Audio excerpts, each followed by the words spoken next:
everyone, welcome to episode 109 of the Nintendo Prime Podcast. I am your host with the most, Nathaniel Rufflejans, and joined to my left and your right is... Eric Moore. And oh boy, we are live, just like we were for our pre-podcast show. It only felt appropriate to be live for our post-podcast show. We also have to record next week's episode this week, so kind of a full week of podcast recordings, although I guess this is live, also being recorded just so I have a backup. But hey, it is what it is. I am happy to see all of your lovely faces. I have the chat up on my phone because this is unlike any other time when we just randomly do it live as an advertisement for our Patreon at patreon.com/Nintendo Prime, where if you're a $10 backer and up, you actually get to see it live every single week. But this is different because this is actually going to stay live after. That's it. This is the podcast. You're seeing it now. As soon as YouTube's done messing with it after, it's just going to be live. There will be an audio version going up probably tomorrow.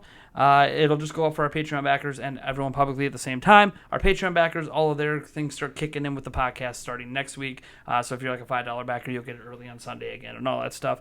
We actually have a patron coming on our next episode of the podcast. Awesome. And I'm sure he's going to have a lot to say about E3 as well. It'll be interesting getting that perspective of someone who wasn't there. Yeah. Since we were. Yeah. That being said, I guess this is an abnormal one. I can go look up at the chat here and shout out to everyone who's here. We got Alphanator, Protons here, Cherry Bomb, Ryan, Lisa, Sonic Man, the best, Trucker, Ashton, Fire Falcon XB, Fortnite 2007, Segun, the Pikachu fan, Morrison 22, Rodrigo Miranda, Ultimate Keymasters here. Scrolling on down through the chat here, we got Stitched here as well, BJ Holloman. Neil Agosto is here. Joke here, 4745. And hey, Joke here, I made it on another channel's thumbnail today. Which channel is that? I'm always curious because I don't follow every channel in the world. So I was mentioned in somebody else's channel. Hopefully it was good. Usually when I hear that, it's something bad. Yeah. It's like, oh, what troll is blasting me today? Yeah, right. Oh, boy. Oh, boy. Looks like I'm going to have some fun later. Rubber Duck is here as well. Yes, cool. I love that name, Rubber Duck. Obviously, we're here to talk about E3 2019 because we went. Oh, I would fist pump, but yeah, no. Yeah, he's still got shoulder, arm issues. He'll get that hopefully figured out on the day of the next podcast when he's told he can't do anything. Yeah, right. Hey, at least I don't have to do a whole lot when I'm just sitting here. Yeah, so what you guys can do, because this is an abnormal podcast, is you can ping me in the chat and kind of ask questions or bring up topics you'd like us to talk about because this is your guys' show.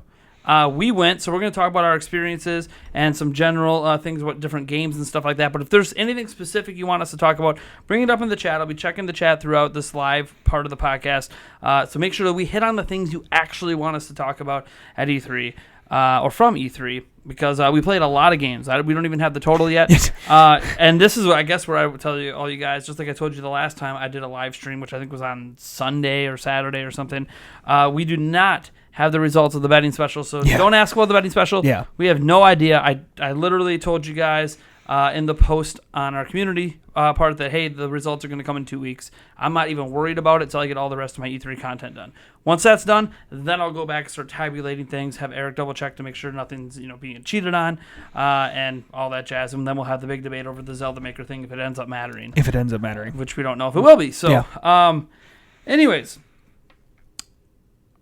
The very first things I want us to talk about is talk about Final Fantasy VIII Remastered. Well, that's not something you experience hands-on at E3. No. But I'm glad it's being remastered. I played a lot of Final Fantasy VIII on PC back in the day, and I think this is the first time it's officially come back since then, for whatever reason. I haven't paid attention to why, but I'm really excited to see one of my favorite Final Fantasy games come back. So there's that. I mean, more games the better. Why not? What's up with Eric's arm? Well, it's up to him. You want to tell him what happened? Yeah, I was helping my uncles out Memorial Day weekend lifting a 6 to 8 foot log, about 3-4 feet round.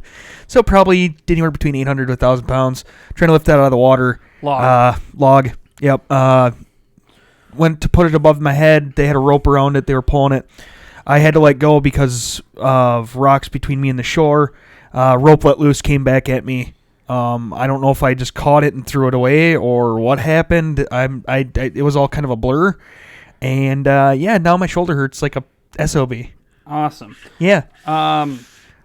So Please fix your blue Joy-Con. Nothing I can do about a blue Joy-Con on a blue background. You want to know why? Because the other Joy-Cons I can put on are both blue.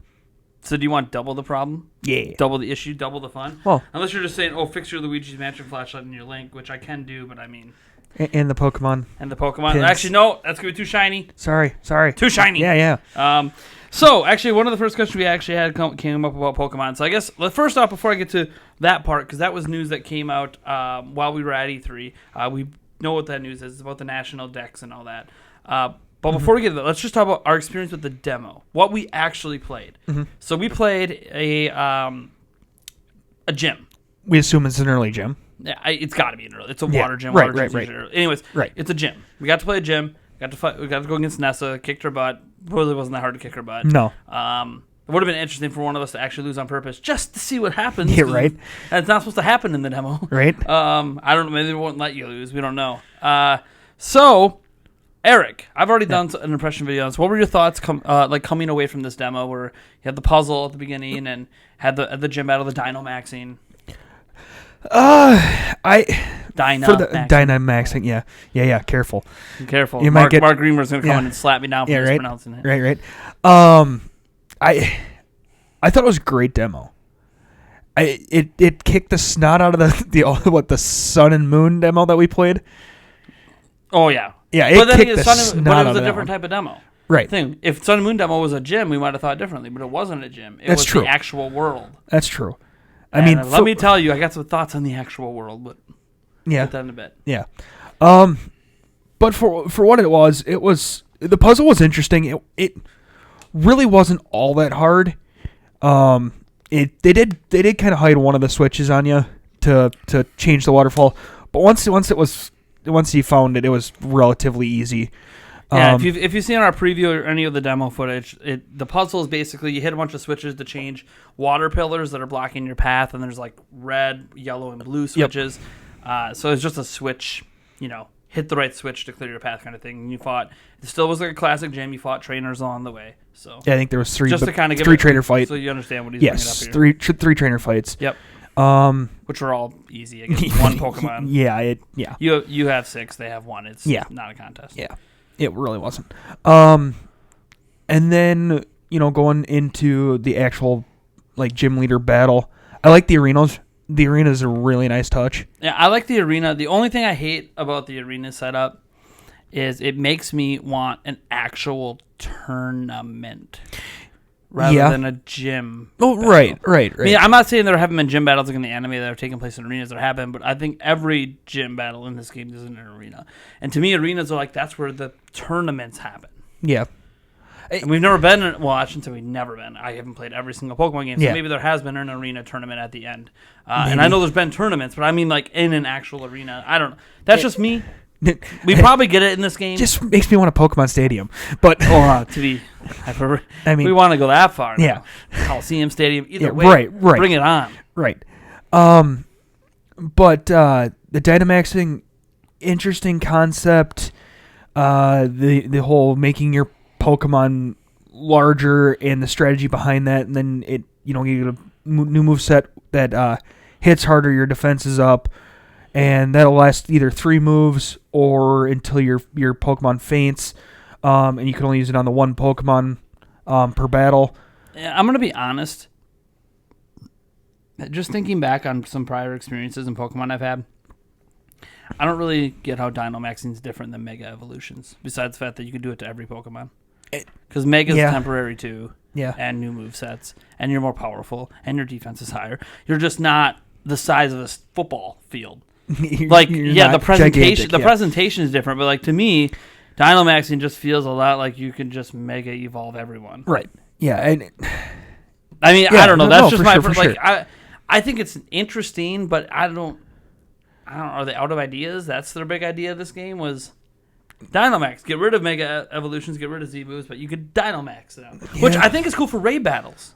Right. We didn't get to experience. Yeah. No, I think the raid battles are neat having massive Pokemon. I don't even know if you all get the Pokemon at the end. I don't know how that works. I'm pretty sure you do. But I mean, for that purpose, I think it's cool. But in the actual one-on-one battles, I'm like, okay. Yeah, I get there's some strategy to it, but so is there the Mega Evolving. So Yeah, no, for sure. Granted, different purposes could make it evolving was about making certain Pokemon balance better in newer games versus, being out of balance. And we can get into the balancing of the game later. But the idea that everyone can Dynamax, I guess, is different, obviously, because there's strategy involved. Once per fight, one Pokemon, 3 turns, blah, blah, blah, blah. It's an interesting is really all I can call for it. sure. I don't know that it's... I don't know if it really adds if it's a ground whole lot. changing at all. I mean, No, yeah. Okay, someone Dynamaxes. Guess what? You're Dynamaxing in response. Pretty much. Or if you don't, you don't. And you just you could theoretically almost quote unquote sacrifice a Pokemon to get a different one out and then destroy them, knowing you have a type advantage for the rest of the match. Yeah. You could do that. Yeah. But I don't know. I thought it looked cool. And I think it's definitely. I think it's more of a really cool aesthetic thing than anything, because it actually made the moves feel bigger than life. Mm-hmm. Which is interesting because I really like the flow of the character animation running and stuff like that. Some of the Pokemon animations, but then there's other times where some of the move animations aren't that great. What do you mean? You didn't like double kick where it just hop? You mean where the Pokemon doesn't even move and there's out of nowhere a faint foot hits the other Pokemon, and that Pokemon doesn't even move, he even got hit? Yeah, right. Yeah. Some of the animations, that's the thing. Some of the animations look awesome, especially in Dynamax, where it's just bigger than life. Yeah. And you have a giant wall just falling. It looks so cool. Yeah. But then, you see other ones, and you're like, I get that these aren't supposed to look as cool, but can it look like the Pokemon's actually doing it? It was, literally on the N64 in Pokemon Stadium, you were able to see the Pokemon physically perform the move on the other Pokemon. Here we are in 2019 with a system massively more powerful than a Nintendo 64, and they cut back on the Pokemon. I'll get into that later. And you still can't see the Pokemon physically do the attack to the other Pokemon. Yeah. It's still, even when you're doing the other attacks, it's still the Pokemon are just standing still and just firing attacks at each other. And it's they do. I think they do slide back a little bit or slide around. But it's probably one that probably still, I don't know. I didn't try Quick Attack out, but I'm pretty sure that one's always had the Pokemon disappear and somehow slap the other Pokemon. Yeah. And it's it's fine. I get you're just trying to simulate you move so fast you can't see him, but man, yeah, no. So go. So how'd you kind of feel coming out of it? I don't know if it's enough to get me to buy the game. I'd like to see, a little bit more of the game, but I know that's not going to happen. But just to kind of see how that feels. Well, here's the thing. They were very smart with this demo because they showed you what I feel is the best part of the game. That is gyms, gym battles, gym puzzles, and then battling people. Yeah. I think everyone's going to like it. Most people are going to enjoy the Dynamaxing. Some of the animations with the moves aren't that great, but have they ever been that great? The answer is no, unless you go back to Stadium and get spin-offs. Yep. So having spin-offs do it better than the main games. Personal opinion, something that's always frustrated me that spin-offs are better at displaying Pokemon moves than actual Pokemon games.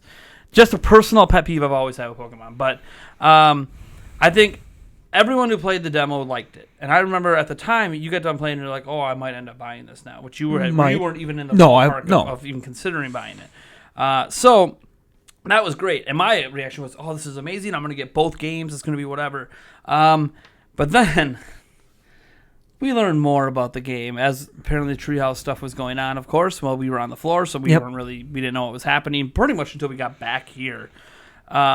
Things like no national decks. So for the first time in mainline Pokemon history, you cannot transfer all of your Pokemon from all the years into this game, which some people think is a good thing. And I understand that. For me personally, I said this in the thing, I personally, just for the fact that I don't have all those Pokemon, I don't care. I can transfer my Let's Go ones in, cool. I can transfer some from Pokemon Go, cool. But those are the ones I have. I haven't been banking up all my Pokemon all day. Right. So it's one of those things man, if the Zelda series was all interconnected and I could transfer all these characters and all these things in, and all of a sudden you couldn't do that anymore, I would be irate. Right. Because it's always been there. Now you're like, oh, now we're on a more powerful system that can do more, but we're giving you less because it takes more work. Yeah. That was the excuse is what bugged me. It's because it would take more work for this and more work for that, and we're on a deadline. And I get that there's an anime. I get that there's trying to line things up with the anime and everything. I understand that. But no one's making them line it up with them. They don't have to line it up. They can just delay it a year and actually give us a fuller game. Yeah. Yeah. No, I get. Yeah. I Good mean, luck delaying it. The Pokemon's almost become Call of Duty. Yeah. It comes out almost every year. There's a gap. So, what about? You're right. There's a gap here and there, but let me see. It's been at least 4 years in a row. Sun and Moon, Ultra Sun and Moon. Let's go Pikachu. Let's go Eevee. Yep. Sword and Shield. We're Yep. going to get a follow-up to Sword and Shield next year. Then you'll get the next gen the year after or another remake. And then it's just rinse and repeat. Another Let's Go game or something. Mm-hmm. They feel like it has to come out every year. And Game Freak has 2 teams. Only one of them makes Pokemon games. The other one makes like Town and other stuff. So they only have one team churning out these Pokemon games. These mainline ones. Mm-hmm. So it's literally nonstop machine every year.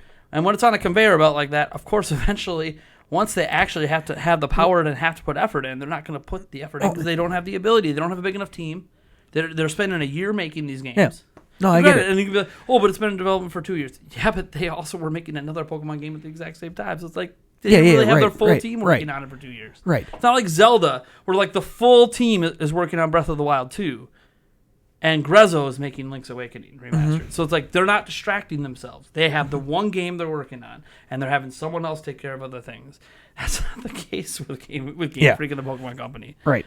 I don't know. To me, they set themselves up for this. To me, every game should have been its own individual thing.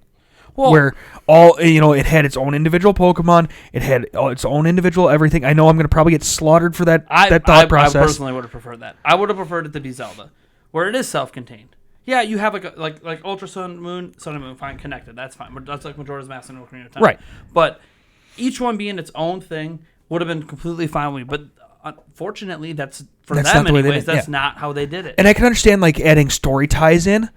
But leaving the Pokemon in their own generation. I would have liked each generation to be completely standalone. Yeah. And that's fine. But they didn't do that. I know they didn't. So because they didn't do that, they set themselves up for this. Yeah.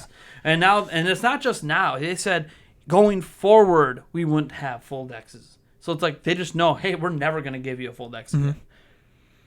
I'm sure they will if enough fan backlash happens and sales are hit really hard and they'll actually take their time on the game and do it. But that's the only thing that's going to make them do it is if they lose money in their pocketbooks. Oh, for sure. And if they still sell 15 million copies at $60 it's a not pop, gonna matter. they're not going to ain't going to do it. And there's other things we saw too. Like it's really exciting what they're doing with the overworld, right? Finally, we have kind of like an open style overworld. Pokemon are in that overworld. They change depending on the weather. It sounds all great. Yeah. Okay, but we're not getting all the Pokemon because of animations. One of the excuses was given, we have to animate them all over again. I don't know about you guys. Looking at the big models on screen, they just look like HD 3DS models, but that's just me. I don't know. Maybe I'm missing something here.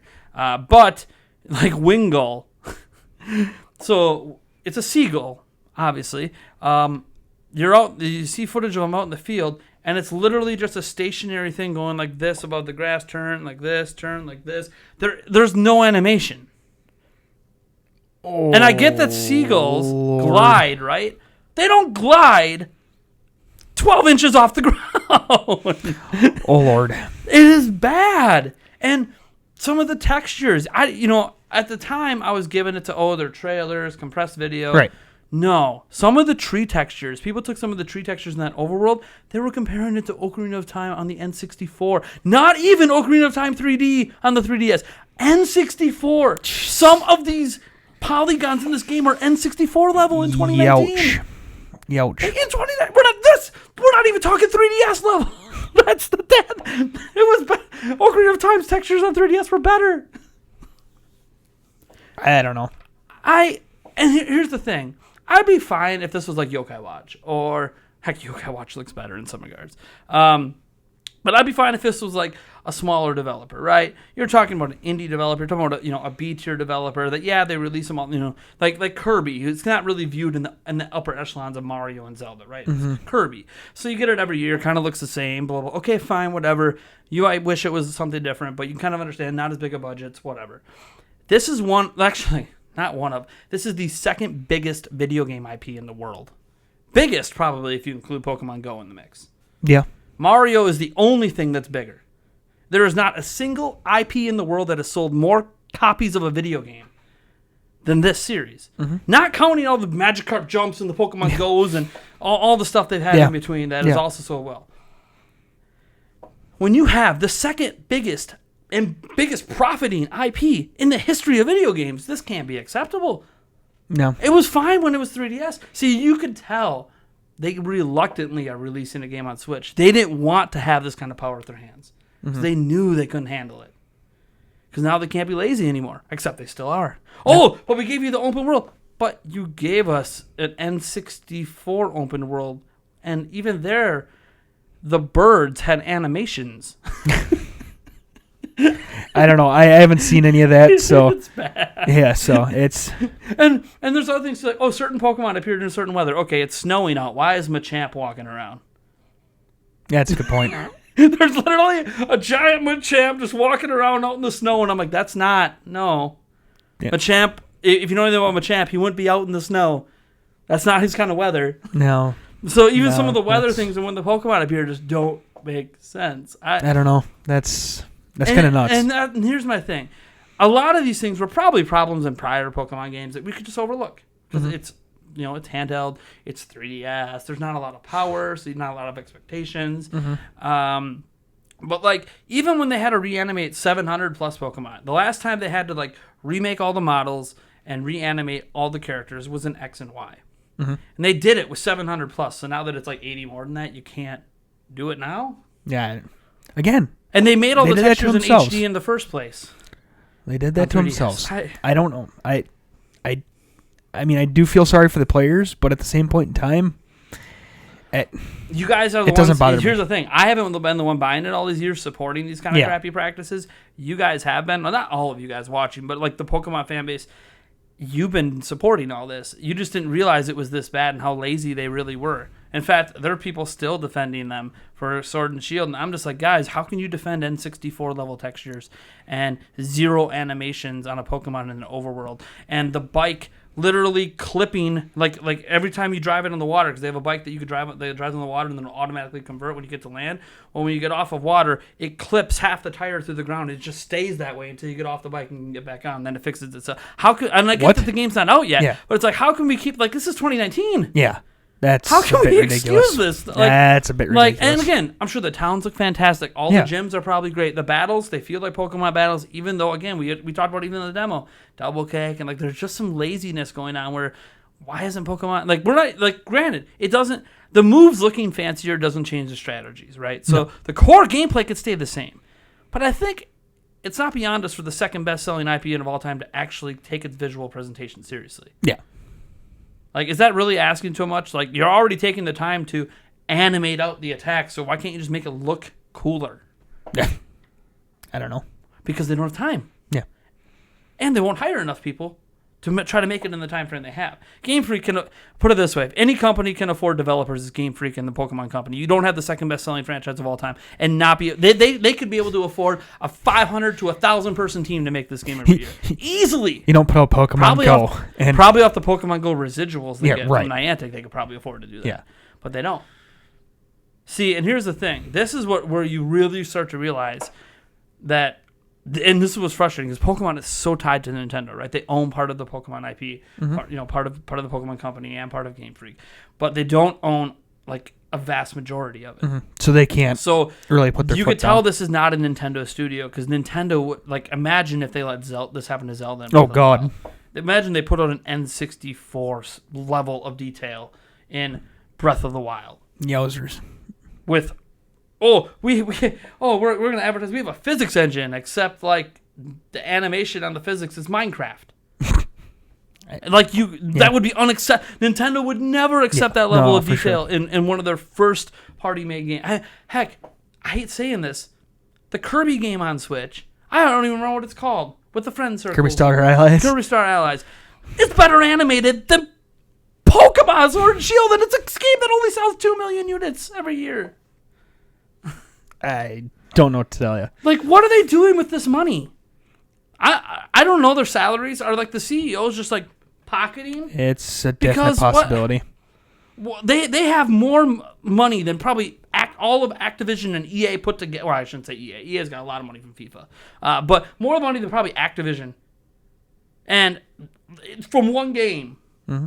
And they can't. I don't know. And here's the thing: when I made my video about this news, some people were coming at me like, "Yo, you're not a true Pokemon fan." Well, maybe I found my reason why I'm not. Yeah, right. How about I get a team that puts some effort into the games? You wonder why I'm into Zelda, not into used to be into Pokemon when it looked like they put effort in. Well, okay. To be It's Game fair, Boy. it's Game Boy. Yeah, I don't care. It felt like I was playing a NES game, SNES game, and that was the level of possibility on there. That's also true. You know, Yeah. heck, I said quick attack had an animation back then that looks a lot like double kick today. Yeah. So it's like, and that was the 90s, and here we are talking about 2019. Yeah, double 21 kick. years later or whatever. Yeah, I don't know. And this is the thing. This is all the other money they have coming in, right? You know, they have money from the animated series, money from Detective Pikachu the movie, for crying out loud, all the spin-off games, all the merchandise. Like, Pokemon is one of the most merchandise games in the world. Heck, maybe Fortnite's getting up there now. There's Fortnite everything. There is. But still, the thing is, I passionately care about this because I should love this game. The core mechanics are still there. I enjoyed choosing my moves and trying to counter things in the gym. I enjoyed that puzzle. But there's even things like we didn't notice, and I noticed it while rewatching the footage, like you run down the stairs and then this guy comes up and gets you, right? And he talks to you. He stops you at the beginning of the gym, like he does in a lot of gyms to explain things or whatever, right? Or he'll run. So you run. If you run straight down instead of running towards him, you run straight down. He'll run over to you like this, right? But then because we can't have our NPCs not move on a grid. When you're done talking to him, watch him. He goes up and then over like this. He can't walk diagonally to get back to his spot. But he can run diagonally. Yeah, but he can run diagonally to you. Yeah. But when he's done talking to you, no, it's all grid. Yeah. And it's just like in 2019.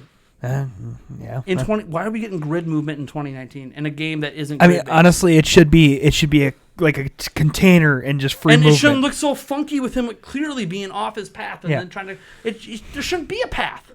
Yeah. It should be natural and I get, guys, not finalized. No, blah, blah, right. There could be all these changes. No, there isn't. This game comes out in 5 months. There's not going to be any changes. Yeah, I don't know. There'll be a little bit more polishing, maybe.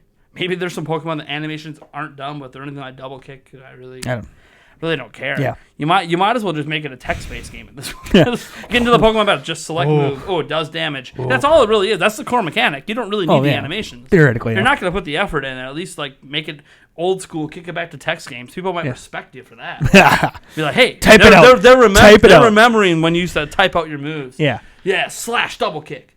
Ooh. Was not effective. You misspelled double kick. You missed. Yeah, you missed a turn. And you died. Yeah, right. How much health do I have? / health. That is your move. Yeah, right. You have 2 HP and you have died. Oh, boy. It's just, I want and expect Pokemon to be better at this point. Right. And I think what's happening now and why the backlash is as big as it is now people are starting to come around and realize what I've always known all along all these years when people were so impressed with the jump in X and Y from black and white. And I'm just like, but this isn't that impressive, guys. I said it back then when the X and Y jump happened. I'm like, do you know how much money they have? This is what you get? Yeah. Like, do you not see what other games that are ripping them off are doing and doing better? Like, well, when are we going to expect more than the bare minimum? And now, is this even the bare minimum? This is what I would expect an open world 3DS game to look like. I guarantee you, the only reason why they went open world is because Breath of the Wild. Well, the only reason they went open world is because so they have an excuse to say, look at this giant new thing we added. Yeah, it's a distraction in a way too. It's a way to distract you from not putting. I'd rather it be linear, but them actually put effort into the textures. And then, but that's gameplay versus graphics. I get that. And I understand that graphics don't make a game, and I've argued that forever, but it at least needs to look like something that's come out in the last 10 years on a home console. It can't be something that looks like it's from the 90s. Yeah. Or it can be, because this thing's going to be one of the best-selling games of this year. Yep. So I already know they're going to get away with it. Even the people that are saying, oh, I just won't buy it in launch, I'll buy it next year. But it's still going to be $60, so you're still buying it. And you're still buying it. So you're still supporting that. Right. Wait for a price drop. No, you won't. It still doesn't. If you have a desire to own this game and you're waiting for a price drop, it's not going to price drop for 10 years. It still doesn't matter. You're still even if you're buying a used copy, you're still buying it. You're still buying it. They still get a I'm pretty sure they they still don't get they don't get anything off used copies. No. Oh. No. But it's one less used copy in the market that's going to force a new sale. Yeah. So, like, either way, it all trickles down. It's I just want better. And I remember Game Rat said that it was difficult to make this year's game. Hey, Sonic Man, I see you, man. Yeah, like, obviously, I think from a developer standpoint, here's the thing. I'm not mad at the developers themselves. The decision makers, sure. Mm-hmm. The developers themselves, you can't get mad at the people doing the grunt work. No. Because they are tasked with something impossible. Hey, the Game Freak and the Pokemon Company didn't even know if they didn't even know if they liked Switch until after it already blew up with Breath of the Wild. Then they're like, oh yeah, we'll put a Pokemon game on there. They weren't even committed to it before Switch came out. And that's, again, Nintendo doesn't control them. They can't force them to release a game on Switch. They can't force them to do it. All they can say is your mainline games are always on Nintendo. They could have just kept doing 3DS games. That's their wheelhouse. Keep releasing 3DS. This could have been a 3DS game. Just because 3DS is dead to Nintendo doesn't mean it's dead to the Pokemon Company. They could keep releasing. This could very well be a 3DS game. But and the thing is, even Let's Go. Like, I enjoyed Let's Go. But yeah, it was rushed. I know it's rushed, right? It's Gen 1 in the 3DS engine in HD with Pokemon in the overworld and motion controls, right? Like, it's not, I'm not going to say it's easy to make, but it is easier to make than making a whole new world. And I understand the developers are under a lot of pressure. Oh, they have, God, yeah. a year and a half to pull together, a whole new world in HD, trying to get all these Pokemon in the HD, redoing all the animations. We're going to go with this open world thing, so we got to get this open world thing to work. So, like, right now, it kind of looks like a beta to me. Like, this is what it would look, not even a beta, like a super alpha. Like, this is just, they tossed it together to prove it could work. Proof of concept. Yeah, kind of like, okay, this is the base world, but now we're actually going to add all the polish and everything to it over the next year and actually make it look good. You never know. They're not going to. You never know. No, probably not, because they'll probably come out with the next. No, it would take longer than they're going to come out with the next Ultra sometime next year. Oh, yeah, no, they probably already have the hooks in with a small team working on the next Ultra or whatever they end up calling the next one. Because they are like clockwork. We know what they're going to do. Or Pokemon Gold, Silver, or Gold and Silver. Or Let's Go. Like, either way, we know, like, they are locked into what they do. And again, I feel bad for the developers who have to hear feedback like from us and realize how disappointed some of us are in this, and then just be like, "What do you want us to do?" Right. Tell your boss that you need more time.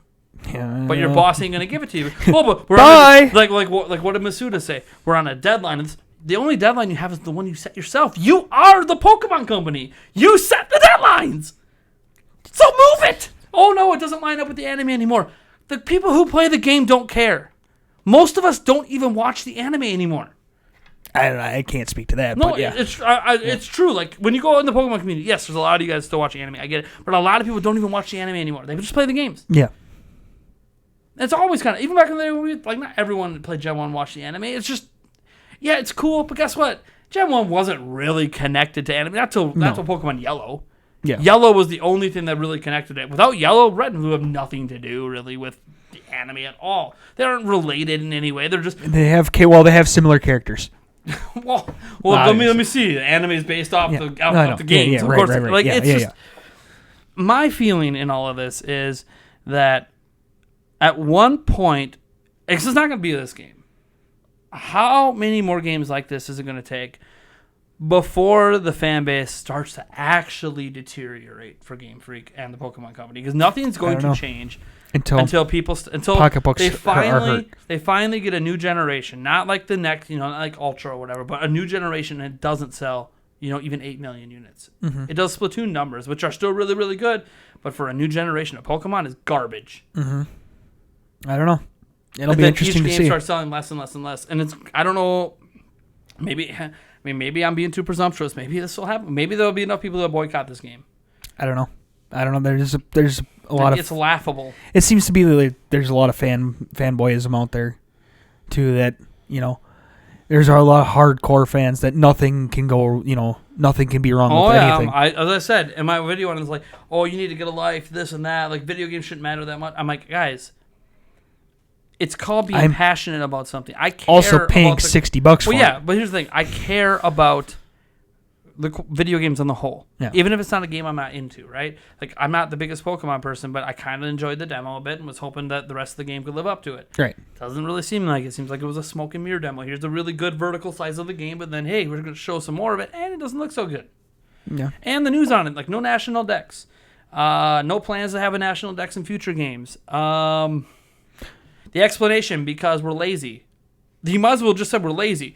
Because he said the reason we don't have the national decks is because it takes too much time to animate the Pokemon, too much time to balance the Pokemon. And I'm just like, so what you're supposed to do as game developers? Mm-hmm. You're complaining about not having time to do what you're supposed to do as video game developers on a timeline you yourself create and can shift and move anytime you damn well feel like it. Yeah, you maybe you're not going to shift it with the animated series, but you know what? We don't need a Pokemon game every gosh darn year. The Let's Go Pikachu, Let's Go Eevee line up with anything last year. I guess there was, the whole Mewtwo Strikes Back, but who really cares? Yeah, I don't know. That's not why that game sold. Right. Like, you don't need things to line up like that. I don't know. I get that the anime can upsell the games and GameStop land. How about this? How about try this, Game Freak? We don't need a new Pokemon game for every generation of the anime. How about that? How about you actually take 2 to 3 years for each Pokemon game and give us a higher quality product? Because you know what might happen? Especially if the sales deteriorate. You know what's going to happen if you take 2 to 3 years? You're going to see like a Breath of the Wild effect. Breath of the Wild took, 6 years between the major 3D, games? Guess what? It became the best-selling in the entire Zelda franchise by a long... I mean, heck, at this point, this sales is almost 2 3D Zelda games put together in terms of sales. It's like so almost twice as much as the best-selling Zelda game, almost at this point. Yeah. So it's like, you saw that with Breath of the Wild, and they took their damn time. Mm-hmm. And guess what they're doing in between? Oh, and guess what? They remastered a few And guess things. what? They pushed the deadline. Yeah. Holy cow. Yeah, and here's the thing. What did they fill the gap in with? Well, a spin-off in Hyrule Warriors. You have Link's Awakening being done by a completely different team. And now we're going to get Breath of the Wild 2, 3, 4 years after the last one. Taking their damn time to make a video game. Mm-hmm. Who knew? Yeah. And that's what I think they need to do with Pokemon. If they took their time, made them higher quality products, I think they could get 20+ million every single game. If they took their time. Fill the gaps in with your spin-offs, or your Detective Pikachus, and your Let's Go's, as long as it's done by a different team and not the mainline team. Like, fill the gaps in with stuff like that. We don't need Ultra Sun, Ultra Moon happening right after Sun and Moon. We don't. Let that just be a year off. It's okay. Yeah, right. Take some time to make the next game. Oh, well, we have a small team that's being trained. Being trained on what? How to make games for a platform? You're not going to be making games anymore? What does that matter? They're being trained how to make games on a system you're not going to be supporting. So, yeah. Well, why? Because they weren't committed to Switch yet. It's like, no. Yeah. I couldn't tell you. And the thing is, just hire more people. I know it's not as easy as just hiring more people, but the fun thing is Game Freak is there are less people working at Game Freak in the team that makes Pokemon than there are that make Zelda games. Yeah, Pokemon is way bigger than Zelda ever has been. No. How is there less people? And they're churning out games faster. Right. So how is there less? It's because it's been handheld, 3DS, clockwork, right. Rinse and repeat, reuse assets, reuse code, build a whole new world around the same code base. It's like... And I get, like, people are like, Breath of the Wild 2 is doing... But that's abnormal for Zelda. Mm-hmm. Zelda reinvents the wheel almost every release, so, like, what they're doing with Breath of the Wild 2, it's exciting, but that's not normal. Well, and they're still taking 2 to 3 years. Then it'd be like Breath of the Wild 1. Hey, it's 2019. Guess what? You get Breath of the Wild 2 now. Yeah, I'm guessing. Well, the thing is, too, though, is that I'm for sure 2018, I guess it would have been a year. They're definitely going to optimize the physics engine and everything else for the Switch because it was a Wii U port. And they're probably going to add, I'm hoping that they add a few more features to it. So, it's not going to be... Well, we have no idea. Right. We're just that's what we're hoping. You could hope. I think the only thing most people are hoping for is dungeons. Yeah. Because I felt like dungeons might have been sacrificed for the sake of making this physics engine work in the world. Right. Now they have a bigger grasp on that, and it looks like they're maybe possibly reusing the same world, that maybe they could add some more flavors. Like, who knows? There's a lot of things. We'll get into Breath of the Wild 2 in a moment, but I don't know. Yeah. I don't know. Maybe you guys... do you have any closing thoughts on Pokemon before we move on to the next game? Yeah, like I said, demo looked good. May get it. May not. At this point, it's kind of up in the air. Yeah, and I hate that, Masuda's responded to all of this controversy as well, And every single time he just doubles down on the same like people keep asking, to the credit of actual journalists. Oh my gosh, I can't believe they're actually asking a hard question. They're literally asking, what do you have to say to people that are disappointed in that? Well, yeah, it's just too hard. Sure. A game that looks that it doesn't even look impressive. So it'd be different if this was some visually stunning, oh my gosh, it almost looks exactly like the anime or something crazy, right? But it's not. I actually, you know what? I want people. Someone needs to do this. I won't have time to do it, but someone needs to go grab Pokemon Coliseum and Pokemon Stadium and start comparing animations and comparing actual texture fidelity to these games and see just outside of being in higher resolution, which one's actually better. Yeah, I don't know. I can already tell you Stadium has better battle animations. No. It's not even close because the Pokemon actually move and attack people. Mm-hmm. Yeah. Yeah. But yeah. Anyways, I guess let me see. Lots of people ask about Pokemon, of course. I think maybe flip this more on a positive note. Let's talk about Luigi's Mansion. Obviously, big game. Yeah. That booth was freaking ridiculous. The booth was great. I mean, it was a mini slice of the game. Yeah. You walk in, and it's basically a big spooky room. I don't know if it's a dining room or what it is. But because they had skulls, but there was also an apple over here. I don't know what was going on. It felt like it was an entry. It was the entryway to the mansion. Sure, because it had the bellhop it had the bellhop. The bellhop. Yep. So it's the entryway to the mansion, basically. But it didn't look exactly like it does in game, of course. But it still looked pretty cool. What was neat is they kind of had you could tell how they did it, but they had a mesh with flying ghosts. Yeah. Going it was really cool. I mean, if you didn't look for the mesh, you would just think, "Oh my gosh, there's a flying boo up there." But no, it just looked really, really cool. And to the bellhop's credit, they were really into it. Really into it. Yeah. They played it out like crazy. You wanted a picture with the Luigi on the outside, they would just do whatever. They would look freaked out. When you're inside, they're just they were over the top nice. They enjoyed their job. To be fair, I can get into a little bit later. I can understand why they enjoy their job. Yeah. They are very well compensated. Holy crap. I'm sure they might be paid even more because they have to wear special costumes. Maybe. Compared to just I don't know. people. Couldn't I don't know. you. But, man, they were awesome. They were. But the actual game. Thoughts, Eric? Oh, God. This was Luigi's Mansion through and through. It felt like Luigi's Mansion for sure. I've only played the second one, but it felt similar. The only one thing that I didn't like was that some of the responses was almost too responsive. If I touched the thumbstick to the right, it felt like I did a full 360, and it's like, no, that's not quite what I want. I wanted to just kind of slightly turn. Aiming the plunger thing, which was actually quite cool, the plunger idea. Aiming the plunger was a little difficult. One thing I think is interesting is slamming the ghost, too. When you yeah, that was pretty cool. It's kind of cool, but I really hope it's not for every time you catch a ghost. No, you don't have to do it. Oh, well, because it prompts you every time. It does. And then maybe a demo thing.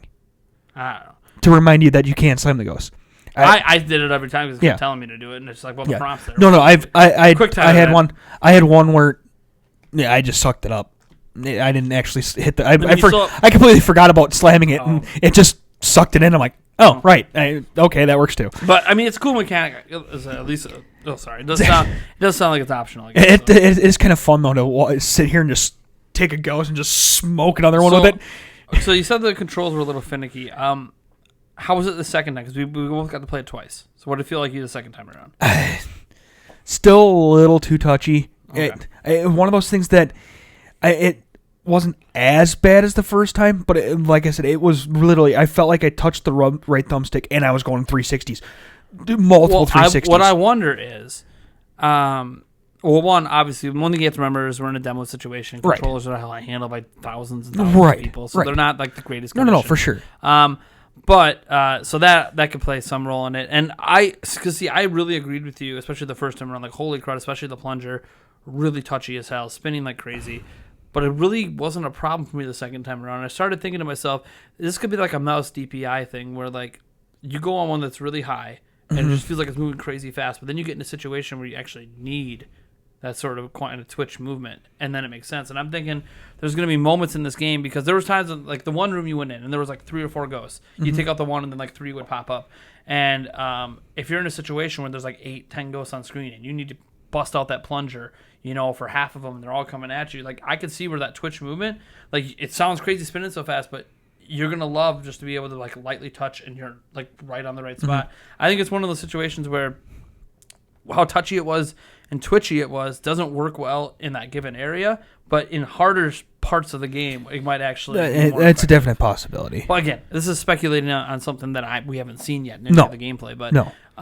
I also, again, after the second time, had no problems with it. In fact, I breezed through it. It wasn't even an issue. I don't think I ever missed firing the thing outside of on a barrel once.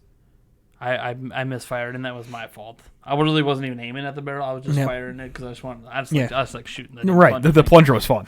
So, but like, I don't know. I had a hard time kind of angling at the 45 degrees. The I think non-cardinal perspective thing. The non-cardinal directions. I think that's a perspective. Yeah. Because it's a weird perspective.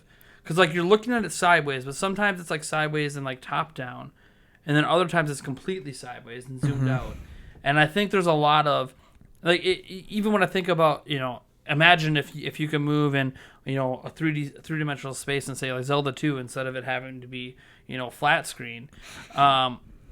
That's pretty hard to tell cardinal directions on, like, when you're looking at something like this, trying to move like this. Like, even now, I'm not even sure if I'm pointing 45 degrees looking like that. Right. If I'm looking down, sure, you can tell. But that's the thing. Like, that's why I think the areas that I really had no problem with were ones that were kind of more the kind of almost Zelda-like perspective. Yeah.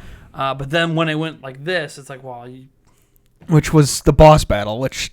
No, boss battle was top down. That was where I had my most problems, was trying to hit the boss with the flashlight.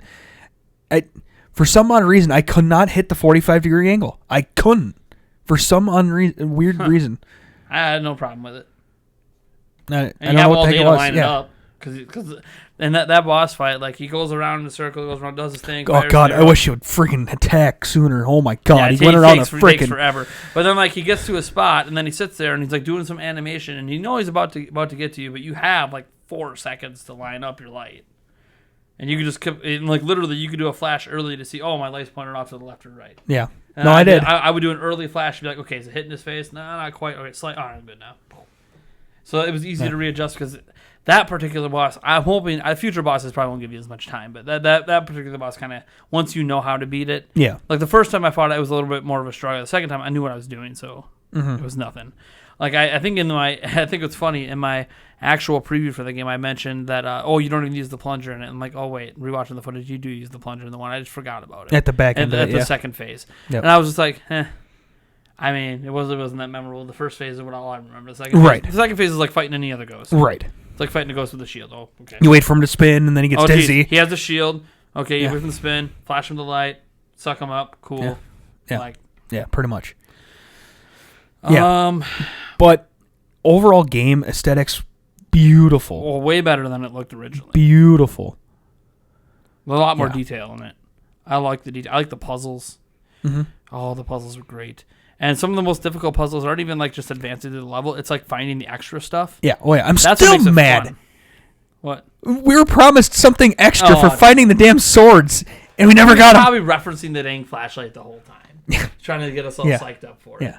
But yeah, we found all 3 swords, which were they were tricky. The one was really tricky. Yeah. Finding the one thing. No, finding it was super easy. Getting it was the hard part. No, finding the thing to blow with the arrow. Yeah, that's what I'm saying. Yeah. Finding the sword was super easy. It's sitting in a cage right in the middle of the screen. Yeah, but that's the thing. That was like the most difficult one because to get.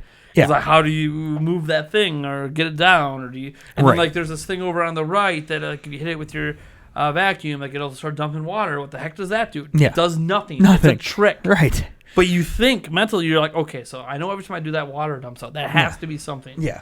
All it is an annoyance to Luigi. It kind It of doesn't actually affect anything, but you think. Yeah. You're like, okay, it's got to do something. There's got to be a reason that water's coming out. Okay, what starts on fire? What do I have to put out? What this, what that? No, it's blowing some little windmill that's hidden by another thing, and it's like, what? Damn you!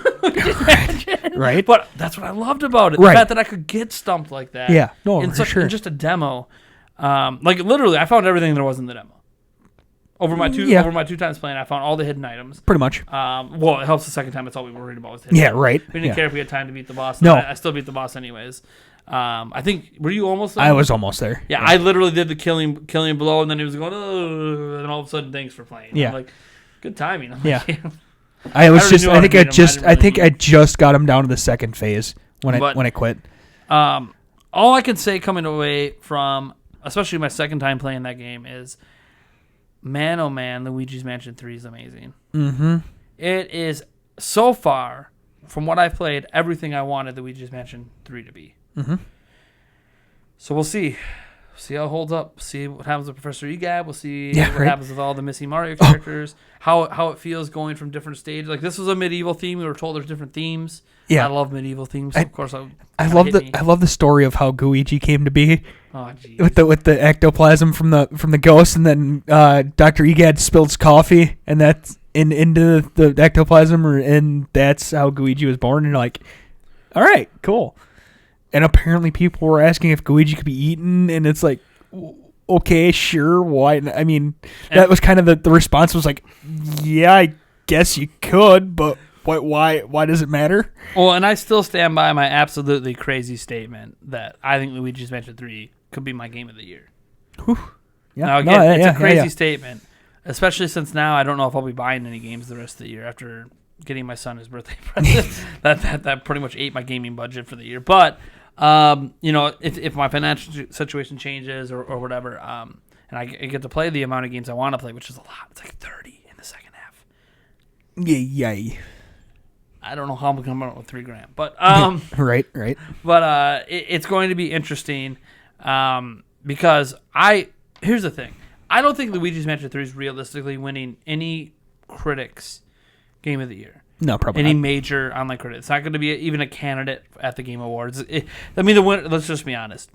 Guys, Death Stranding comes out this year. Who do you think's winning Game of the Year at the Game Awards? Ran by Jeff Keighley, who likes to suck on that producer's little ding-dong. Let's just be honest. Him and Hideo Kojima are like, literally, they might as well live together and be roommates. Like, they are that tight. They are like the best of friends. And it's Jeff Keighley's show, and he's been pushing Death Stranding every single year there. So, obviously, I know there's going to be a panel, but let's just be honest. It's Jeff Keighley's show. That's going to be Game of the Year. It would be shocking if it wasn't. That would be the shocking part, is if that somehow didn't win Game of the Year. The only reason I could see it would be like because of the fact that it is Jeff's show, and it's like, okay, this is going to look rigged. Well, a lot of the biggest games got pushed the next year. Yeah. That helps too. Like, Cyberpunk. Well, right. No, for sure. So, like, if Cyberpunk would have been the one that's like, wow, hold on. Well, Keanu Reeves. Yeah. Push it over the top. Beyond the fact that it's going to be amazing. Well, I don't know. You got booed off stage. And that could be why Cyberpunk's being pushed next year, so it doesn't have to worry about going up against Death Stranding. Yeah, it's a possibility. But also, I think it's going to be in a cross-gen game. So I think it's going to come out. It'll come out first, like next March or whatever it is on PlayStation 4, PC, and all that stuff. But then, like, I think when the next-gen consoles launch, it'll be like that rebooted version that's even better. So I think that's one reason why they're kind of push it so it's like the same game 2 years and they can sell it at $60 at the beginning of the year and at $60 at the end of the year. Yeah, I think that's the goal, anyways. But again, because we checked out some other games that weren't just Nintendo, but that's what makes me feel even more confident in saying I think for me, Luigi's Mansion 3 will be Game of the Year. I don't know. You also do have Watch Dogs Legion. Yeah, Watch Dogs Legion. Which oh boy, here it comes. I got a. Are you gonna put it on? Are you gonna open it up and ruin the value and put it on? What do I care? It was like $25 if I saw it when I saw it on eBay. Oh, was it only $25? Yeah. And it wasn't. I don't think anybody.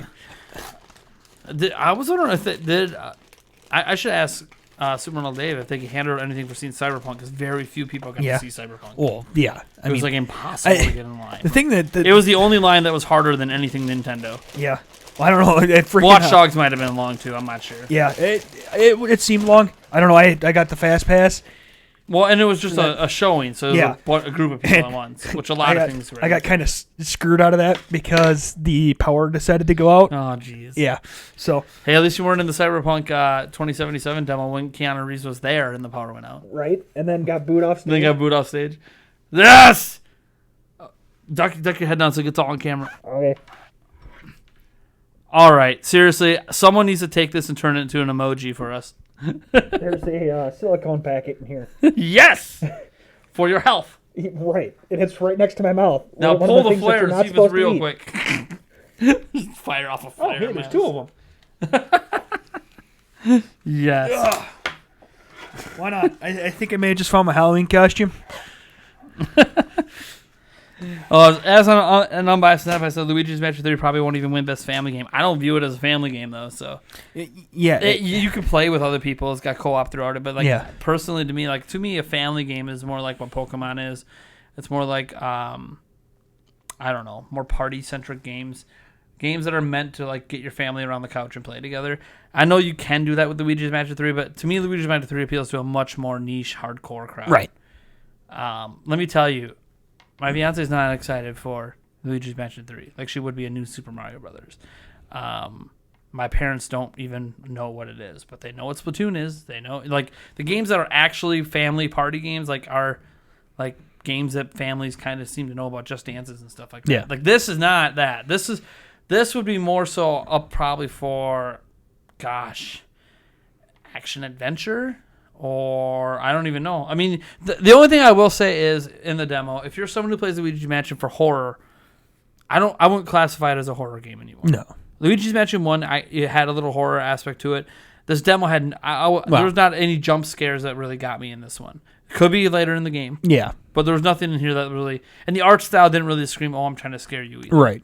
So I could see some people getting shocked when a ghost pops out or something where they didn't expect to see one. Right.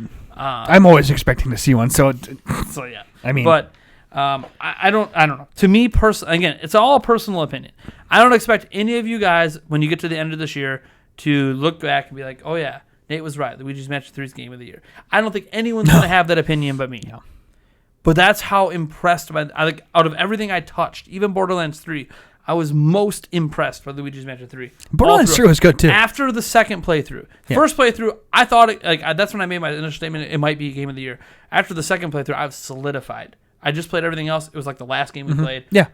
Oh my god. Which we probably shouldn't have even gotten in line for. Yeah. I mean, why not?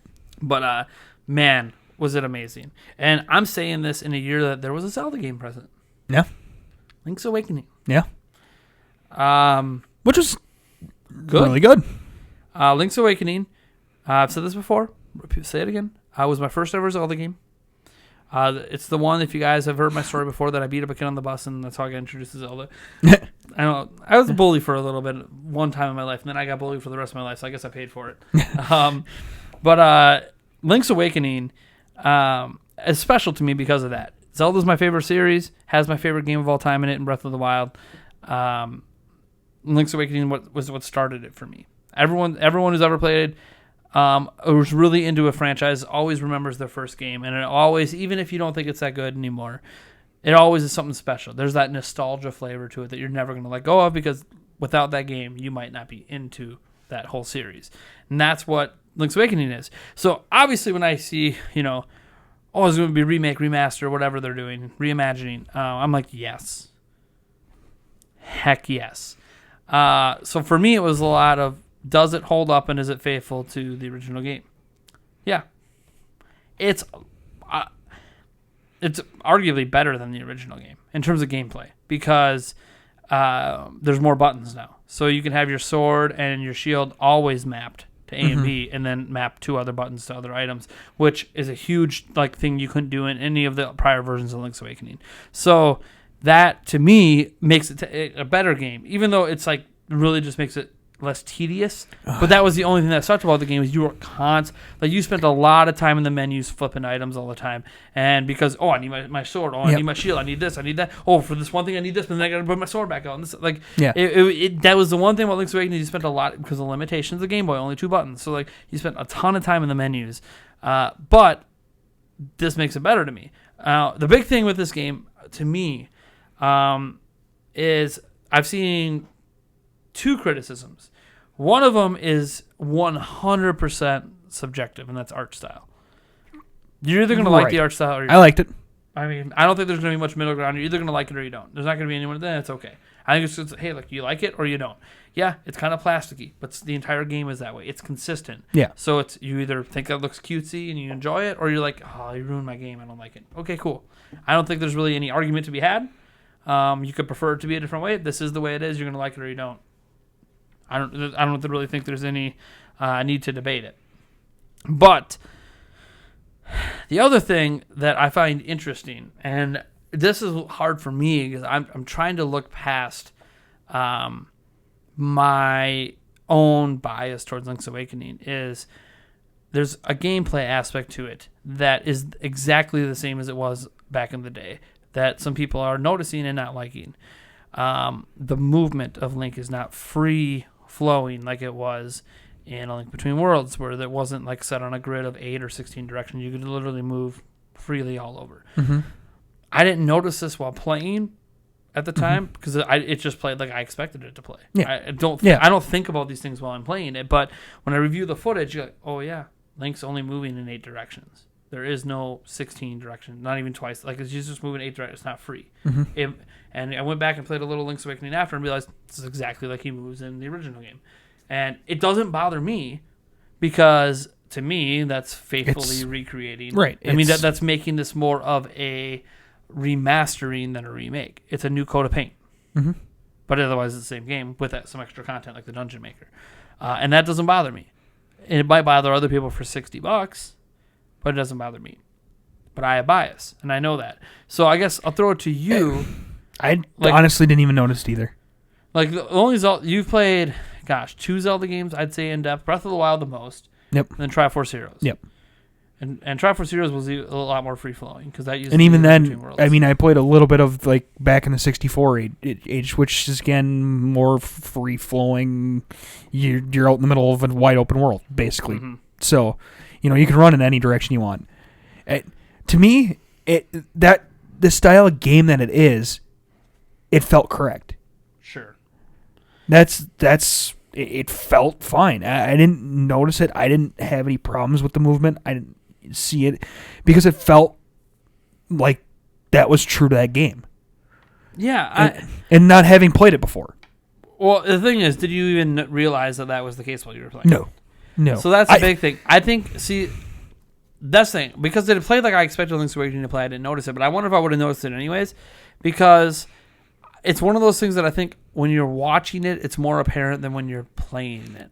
Right, but the thing is a lot of times when we were quote unquote watching it, we were watching it through the phone, making sure that the cameras was.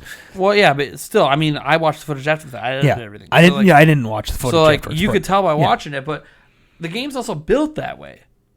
Like it's boxy and it's gritty. Yeah. So right, that's another reason why you don't really notice it because you're just following the layout of the map. Right. The map is laid out to be boxy and gritty, and that's another reason why I think you just don't notice it because you're just kind of following the way the game is laid out. And I think it's a complaint that in actual gameplay, most people aren't even going to notice. But I think people that watch YouTube videos and stuff are going to be like, "Oh man, that doesn't look very good." Play it first. I didn't hear this complaint on the floor. I didn't hear anyone complaining about it on the floor. No, not at all. But again, small segment of people, obviously extreme Nintendo fans, lots of bias involved. Yeah. But I don't know. I honestly, like I said, it fit the style of game. Yeah. When I saw the game, that's the movement that I thought I was going to get. Yeah. So, there was no disconnect in that. I think if I would have gotten a full free flowing like run around type of thing, I would have thought that would have been goofy because that wouldn't have fit. Who knows? You probably wouldn't have noticed either way. You probably not, but And one thing I am thankful about it is it's literally a faithful recreation of the game. So the crane game is still just as annoyingly hard as it was when I was a kid. I know some people got really good at it and they figured it out, and now it's stupidly easy for them. But because there's a pattern to it, but it's I know you. It's still I hit it. I'm like, this game didn't change. This in one of the videos when I was actually doing it, I was like, oh right, I totally forgot. It does not work the way that you initially think it works. You hit it, you're like, oh my god, this is slow. But I'm like, that's what it was like in the Game Boy game, and I'm like, yeah, okay. Like, it does not work the way you expect it to. Then once you figure it out, like, yeah, you could probably eventually get it, but it's like, you gotta have a lot of patience, and I didn't have patience. The fishing worked like I remembered. So, like, everything about it just kind of felt exactly like I expected it to be. And the only thing I dislike about the demo is we didn't get to try any of the new content. It would have been nice to even have even play somebody else's made dungeon in the Dungeon Maker. Right. Would have been cool just to see how that's different. My biggest thing with the demo is that you get 15 minutes, and 3 of the minutes you have to sit there and read the freaking owl's goddamn text. Well, that's because this is literally the beginning of the game. Yeah, I get it. They literally just took the beginning of the game. If you beat the first dungeon, it ends. Yeah. Otherwise, 15 minutes to roll around everything in the beginning of the game for the first dungeon. So they made a demo from basically a game that honestly is probably ready to go. Mm-hmm. It's probably done right now. Mm-hmm. So like they just said, look, we're just gonna take the first 15 minutes, make the game just auto quit after a certain point. Otherwise, put it on a timer and be done with it. And they just left it at that. And it was a quick and easy way to make a really highly polished demo because it's literally you're playing the game. Yeah. So I get that, like, and I think to you, it's only annoying because you watched me play the first time and recorded, then you got to play and see the same thing all over again. Then you played again and recorded again. So yeah, by the 4th time, you're like, okay, enough. But in reality, that's not how you're going to experience the game. You're only going to see it once. and the one Nintendo rep even said, nobody reads what the owl says. No, nobody did. Nobody did. Well, a lot of people playing it have already played Link's Awakening. Yeah. Like, it's like, we know. Yeah. We know, okay, go up to the north to get this, go to the south to do that. We got it. Like, and that's in the original game too. Where it gives you slight hints. It doesn't, and it's not throughout the whole game. The owl's not telling you to do everything. It's just kind of this is the beginning of the game. This is their tutorial. And I like how the game, again, kind of like with Zelda 1, you don't have your sword at the start. It's kind of cool. You gotta go find it. Yeah. I always like that about Link's Awakening. Yeah. I like a lot of things about Link's Awakening. Let's see here. I don't see anyone else really asking any questions about.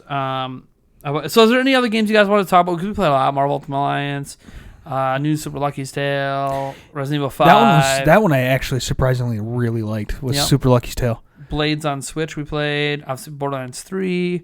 I mentioned earlier. That was really good. I was still mad that they didn't actually have a timer. Harvest Moon something dash. Oh, it was really fun. I actually want it. I want that game. That Harvest Moon Rapid Dash or whatever it is. Just give me a second. Oh my gosh, guys! I've never been into the kind of game that the Harvest Moon Dash game is. But let me tell you, I am addicted. It's like a game that you would probably see on a phone, but it's just so much more intuitive with actual physical buttons and a controller. And I am addicted as hell to it, and I want all the high scores in the entire world.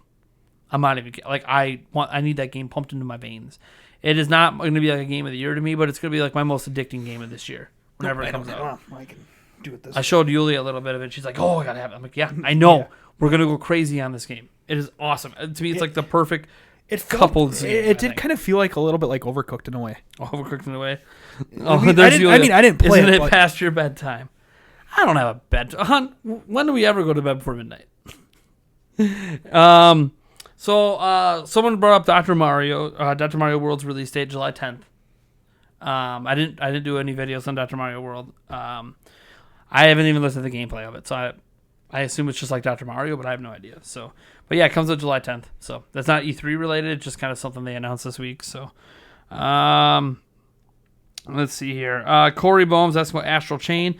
I have not seen any of the Treehouse footage of it yet, and it wasn't at E3 to play. Yeah, it's Harvest Moon Mad Dash. Mad Dash. Okay, I knew it was something Dash. Just Harvest Moon Mad Dash is crazy. That pinball game I played, that's crazy too. Don't remember the name of it. That was interesting. Peach Ball. Peach Ball. Check out Peach Ball. $30 to see a girl take her clothes off while you play pinball. Yep. And I don't know if they ever get fully naked in the game, but you get to hit balls off of parts of her body that are fun if you're into that kind of thing of hitting balls, putting your balls on those parts of people's body. I have no idea. Your pinballs. It involves lots of balls. Yes, it does. And lots of TNA. Yep. I mean, yep. I don't know. What's going to happen is you're going to get to like the final stage of it all, and it's going to be a guy. Well, you got to both sides of the equation, but like it's been girls the whole way, and you get to the end, and it's like a guy bent over, and you're just like, what's happening? What? Okay. Oh, and there's a Tarzan suit on his wee-wee. That's all right. Cool. Why not? I mean, now we're sure. ripping pieces of that. Oh, I guess it makes sense. Why not? It makes sense. I mean, you're supposed to turn the premise. There was of the a lot game of games, by the way, a lot of like indie side games like that you could have played that were very. I don't want to call them sexist because I mean they were being presented by females who, in this game in particular, being presented by a female who was way more into this game than I ever thought a female would be. Yes, I would agree on that. Oh my gosh, she was like, "You hit those tatas, hit the boobs, right. Get her naked, do that." It's like, what is happening? She was cheering for the. She's like, seriously, I'm addicted to this game. Yeah. Like I could tell. Yeah. Oh man, so that's a game that I'm not giving any impressions on. Like it played fine. It played like a pinball game. Like I don't know what to tell you. And as she admitted, once you get the hang of it, it is really easy. It is really easy. Yeah. But I mean, I guess the point of the game is to be easy to get to the TNA quicker. I have no idea. I couldn't tell you. I didn't. I don't really think it's worth $30 to be honest. I think it should be like a $5 game. But whatever. It's going to be released on Switch for $30. Why not? Gosh, what other games did we check out? We checked out a lot. We never played it. There was a real fishing game over by Harvest we didn't play. That looked kind of interesting. Watch Dogs Legion. He got to see a demo of Watch Dogs Legion. I know you didn't. Oh, we saw a demo of the Star Wars. Oh yeah. Lego Star Wars. And that's coming to Switch. Oh my god. And that's coming to Switch. Oh my god. Yes, we need to talk about this. All right. Oh my lord. Give me your thoughts on the Lego Star Wars. I think it's the Skywalker saga. Yes, the Skywalker All saga. 9 movies. Holy Go, Eric. crap. This is behind closed doors, so like, this isn't public. You guys haven't seen this. Hey, we didn't send an NDA. we just couldn't record or take pictures. But all 9 films, open universe, open world, open universe. The scenery looks absolutely gorgeous. Oh, you could tell it's a whole new engine that Lego game's never been in.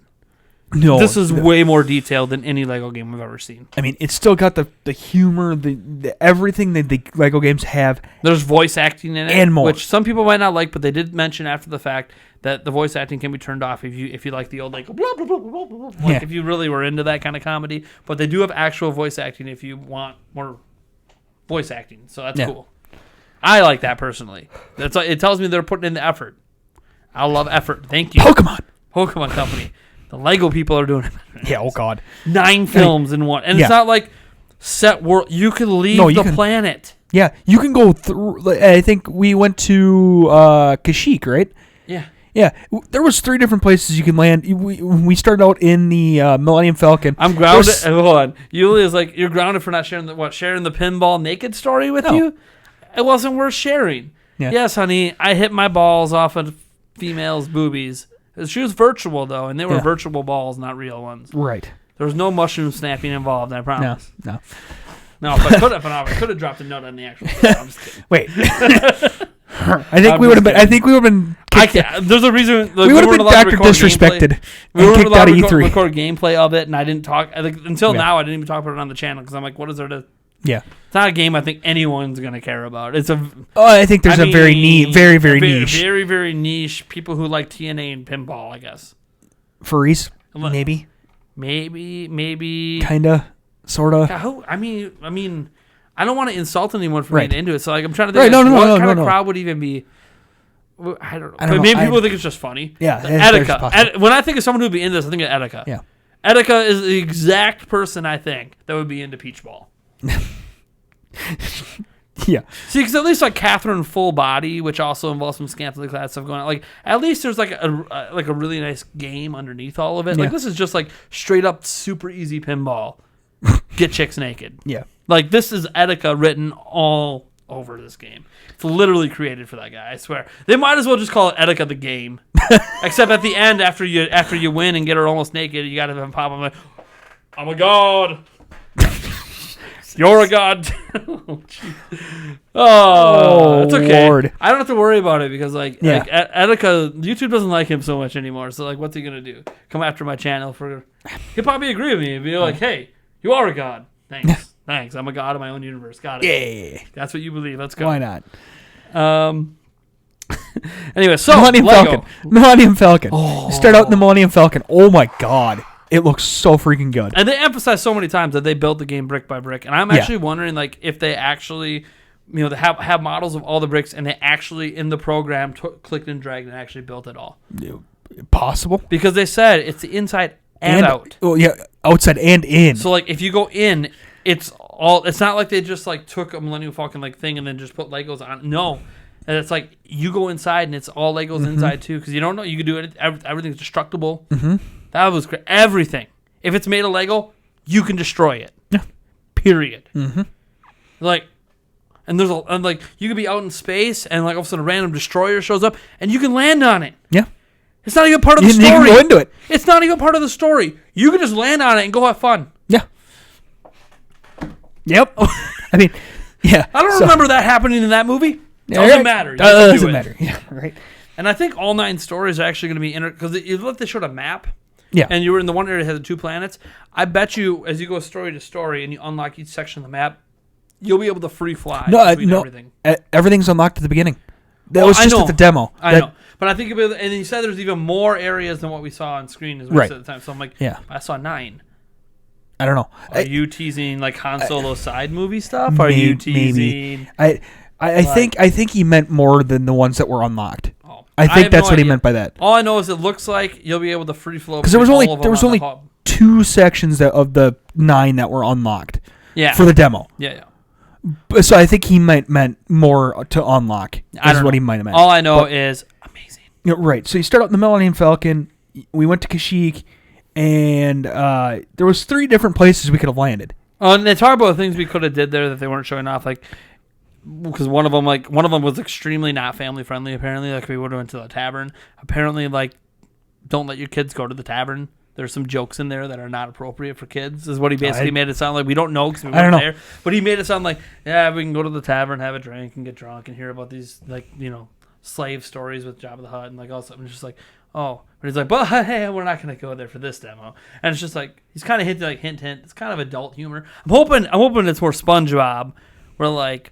Your kids can watch and they won't get it, but you know what's going on. It, yeah. I don't. Well, if my fiance, I'm just going. Whoosh. She still doesn't get most of the jokes in SpongeBob that are for adults, but and that's not even like she wants it that way. She enjoys it being that way. But okay, go on. Like this game. I'm sorry. We started out in. We ended up going into Luke's house, like original house, when he was a kid. And, was that Luke's house from when? Yeah, it was when he was a kid. Yep. Yeah. And then from there, we could have we wandered around Kashyyyk for a while. I'm trying to remember what else there really was. Well, they showed off one of the speedster vehicle. They mentioned the pod racing. Yeah. You can pod race in this game. Yeah. They have brought back Star Wars pod racing. In Legos. They didn't show it, but they said, hey, we can go here and go pod racing if we really want. Yeah, like, seriously, we have a full-on pod racing game in this game. Yeah. Like, this is like every Star Wars game. Like this, look, Jedi Fallen Order looks great. Yes, it does. Everything about it looks good. The behind closed door demo looked great. Apparently, there were some people that even like special media that got to actually go hands on with it, and it's crazy good, and the gameplay's insane. And I bet you Jedi Fallen Order might end up being, I don't know, one of the best Star Wars games of the past. Well, definitely the best one EA's ever made. Let's just leave it at that. Doesn't take much. Just leave it at that. But I have a feeling that this is going to get overlooked because it's a Lego game. Yep. But it's going to end up being like one of the best Lego games ever made, and maybe one of the best It's going to be a hidden gem. Yeah, this is going to be a game that I don't think a lot of people are going to play, but it's going to be like everyone who plays it, they're going to be singing it as this is game of the year. Like this. 9 movies, 1 game, and you're including like all the sites that used to be its own game into this game. Yeah, yeah. It was. They showed some of the Force gameplay, being able to pick up and throw items and stuff. Anything that's Lego can be picked up. Forced. Yep. Because like the world's built, like there's parts of the world that especially in this area, desert and mountains, like that was all like almost Unreal Engine 4. Like it was very impressive looking, but everything kind of looked like it just fit and it was natural. There was a part of the demo where he said like he was like surprised, like he didn't know that was going to happen.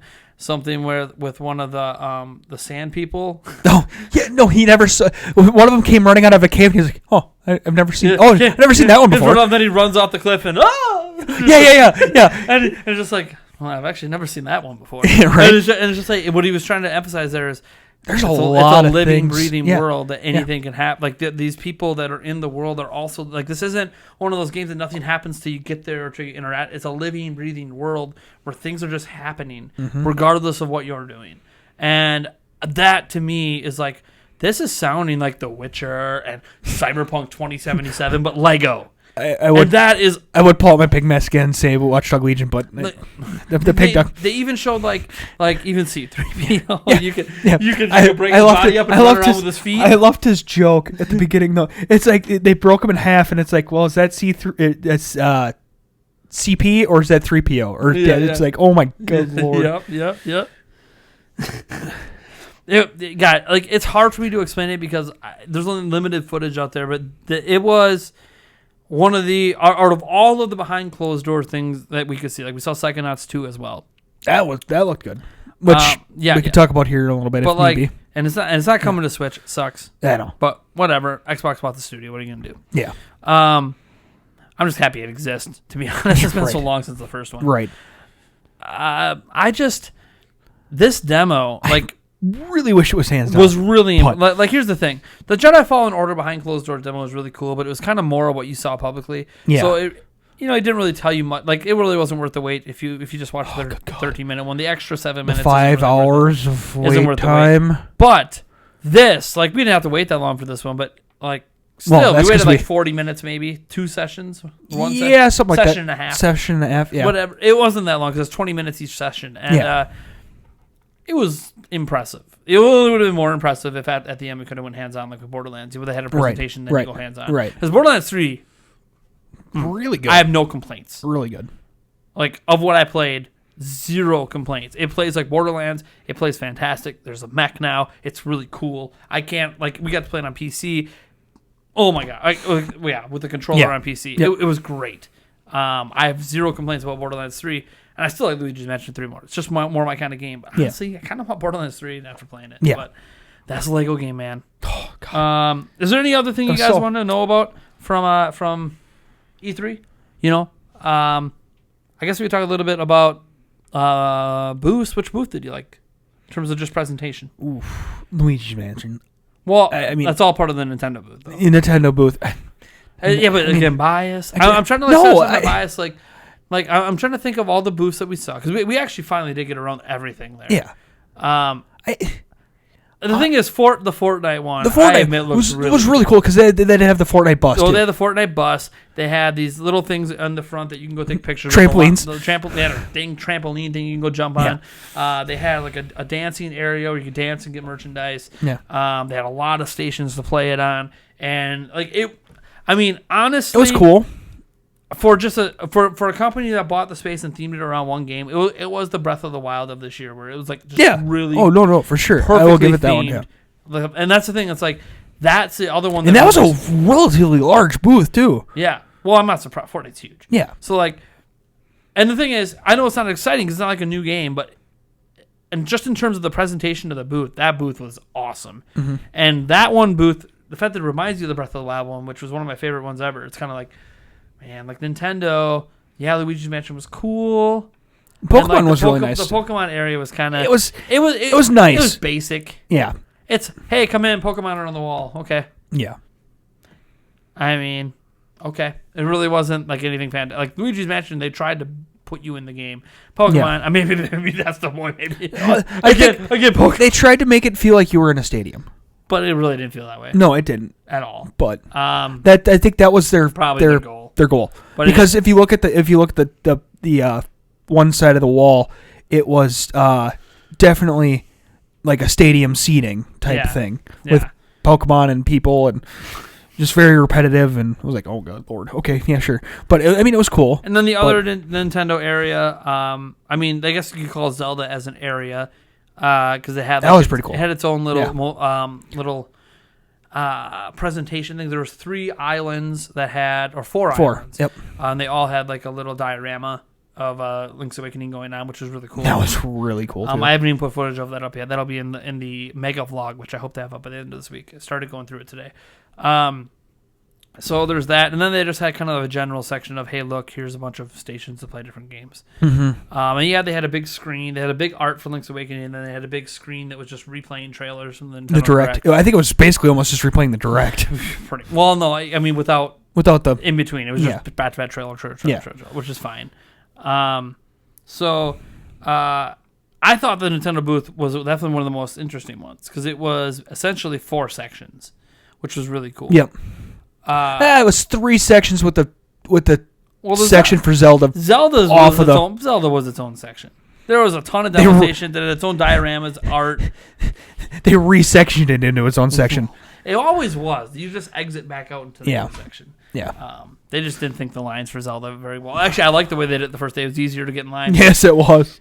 We only waited, an hour? Just had to be patient. If that, but the first time?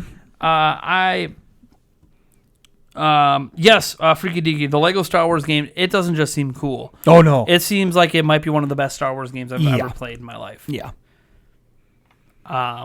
And we didn't play it. If you're in the Lego games, that's one of the best Lego games. Like, that's the crazy part. We didn't even play it. It looks so, and you could tell. It looks amazing. You could tell how passionate they were about it too. That was another thing that really helps out. It's like, dude, because the people showing it were actual people who worked on the game. And it's like, I think the one was a creative director. Yeah, and it's just like the one who's actually playing how excited he is, and you know how many times he's had to show that thing every single day, right? And he's just as enthused as like we were seeing it on day 3 when towards the end when they should just be done, and they're like mail it in. No, he's just like every new audience. He's like, dude, this is a new crowd. Like this game is amazing. I want the world to see. So then show it to the world. But there's a reason. I'm sure there's some aspects of it that maybe aren't ready for public. Like I was trying to think if there was anything shown that maybe because since the world is so living, I wonder if there's occasionally a time like something that comes up that like is kind of broken or glitchy, and we just got lucky. Yeah, we just got lucky and didn't see that. Well, that's not true because when they initially showed it, it wasn't working right. Remember? He was trying to show something, all of a sudden they were playing the wrong thing, and that thing they played was never actually played the entire demo. Yeah. So it's kind of like, oh, maybe something isn't quite exactly right with the showcase. So it's like, this is why it's not public because, what if this happens when we try to show it public. Yeah. But whatever. It looks amazing. Yeah. Thoughts on Fire Emblem? Looks like Fire Emblem. It wasn't at E3 It wasn't playable. So there's no. I can't give you any hands-on impressions. Whatever you saw in Treehouse is what you saw. I didn't watch Treehouse footage of it. Everything I've seen of it just looks like more Fire Emblem, which is fine with me. Not every game can be big, expansive Breath of the Wild to the franchise. I got to start tempering my expectations that everything's going to be that way. Yes, completely revolutionary. Fire Emblem, revolutionize it. Get rid of the whole turn-based rock paper scissors grid thing and just go open world action. No. Stay. Fire Emblem, keep doing you. There's not a lot of games that are like you. Keep doing you. Let me see. I'm trying to think if there's any other really cool looking booths. I mean the Sega's. I mean, it was based around basically one game. Felt like it was part of Nintendo's booth. It really felt like it was. I know they did. Because Sega was right next to Nintendo's booth, and they were showcasing Mario and Sonic, and they made sure to let you know they were showcasing Mario and Sonic. They literally built like basically a track. Mini track. They did. It actually felt pretty cool. Yeah. They had a rock climbing thing you could do. I think they had a little hurdles area too, but you couldn't actually do the hurdles. Yeah, but they were just there for show. But it was really cool. And they had other things you could like. They had a different section that had the giant Genesis controller. That thing was pretty sweet. And you could just walk up and play it. Like it wasn't even a line. You just walk up and hit it, and you were just playing the I think Sonic 1 or Sonic 2. And then they also had a line that you could wait in to try out the Genesis Mini, which we sadly didn't get to do. Something I thought about the line was always insanely long. I had an appointment with Sega, which I could have used for the Mini, but I used it for Sonic because the line for that was a little bit long too. Because that was most of their booth was that and the Mini. Mm-hmm. And yeah, it was. I mean, the booth was great. Outside of the fact that the power was out when I was in it. Yeah. I mean, at least it didn't happen to me during Watch Dogs. Yeah. See, it happened to me during Mario Sonic, and Mario Sonic, guess what? It plays really well. If you guys want to know, Mario Sonic at the Olympic Games, Tokyo, Sochi, whatever the heck is going on, it's good. Everything felt great. The motion controls didn't really work, but I don't really expect them to work in that kind of venue. So can't tell you how but all the button controls were great. If you played it with just buttons, because you can play with buttons or motion controls, Buttons were great. Motion controls, I tried them. I will say... it's possible that the interference, but... There's a lot of interference. There's a reason that nothing was motion in Nintendo's. Yeah. So it's like... There's a reason that I pat myself on the back, though. I was the only person, apparently, out of the 3 days that this guy was running the demo station that was on the big screen. Because I had a special media access. Oh, God. There, so I get to play on the big screen. the one dude, Oh, yeah. tell him the story about the one worker. That was a pretty good story. Okay, so I have my appointment with Sega. Go up to the appointment desk. And first, they look at me like, you have an appointment because I have a gamer pass. I'm like, yeah. Like, 1 o'clock, Nintendo Prime. Oh, yeah, I see it. Oh, Carly. Oh, Carly's apparently some really high up PR person they have. So they're just like, oh, man, we don't want to screw this one up. And I'm just like, I didn't know. I got this contact from a friend of mine. So, right. Anyways, so they get this guy to take me out to the floor. And it goes up to the person running the demo station for the big screen. And he's like, hey, can you get this person in next? And the guy looks at him and he's like, well, no, there's a line. And he's like, well, I work Sega PR. And he's like, no, you don't. Then he lifts up his badge, Sega PR, and he's like, oh man, well, wait, this is a gamer. This is a gamer pass. He's not media, and he's like, no, he's the person who runs Nintendo Prime. I think it's a YouTube channel. And I'm like, yep. And he's like, no. I'm like, yeah. I'm like, and he just didn't believe me. And then when the power went out, and he was trying to figure things out, I actually took my business card up. I'm like, see, like, here's my channel. He's like, oh, you're actually kind of a big YouTuber. I'm like, yeah, but they don't care about that.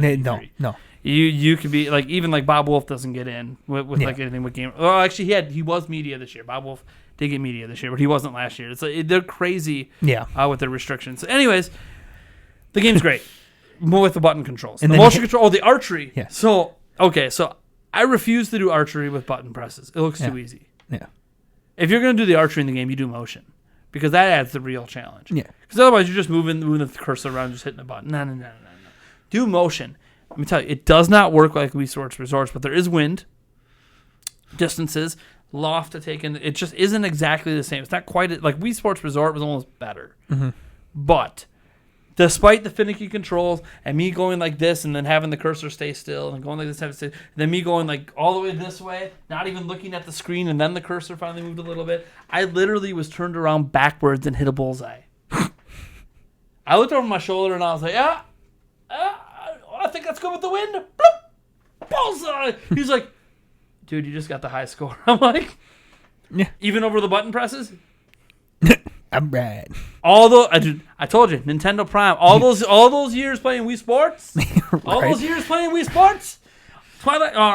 Skyward Sword motion controls with the bow. All of my motion control goodness washing over me. I got the top score on that demo station, and apparently it held up as far as I'm aware halfway through the third day. I didn't ask him before we left. Yeah. Halfway through the third day, it was still holding up as the highest score, and you could see it because. At the end of the demo, they on the screen they had the top scores from the event, and mine was still number one. And I'm like, too bad you didn't get to put a name with it. You couldn't put a name with it, but it was Nintendo Prime.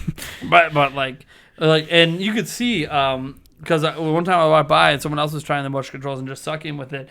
And you could see like he was like tapping on the shoulder. Yeah, we have this one guy who was like, I'm pointing this way, and somehow he's the top scorer. And I'm just like, yeah, that was me, baby. My reputation's spreading. I hope he's saying it was Nintendo Prime. Advertise my channel, man. You're right. Advertise. Tell everyone it was Nate from Nintendo Prime that mastered motion controls so much that I out Miyamoto when the controls are finicky.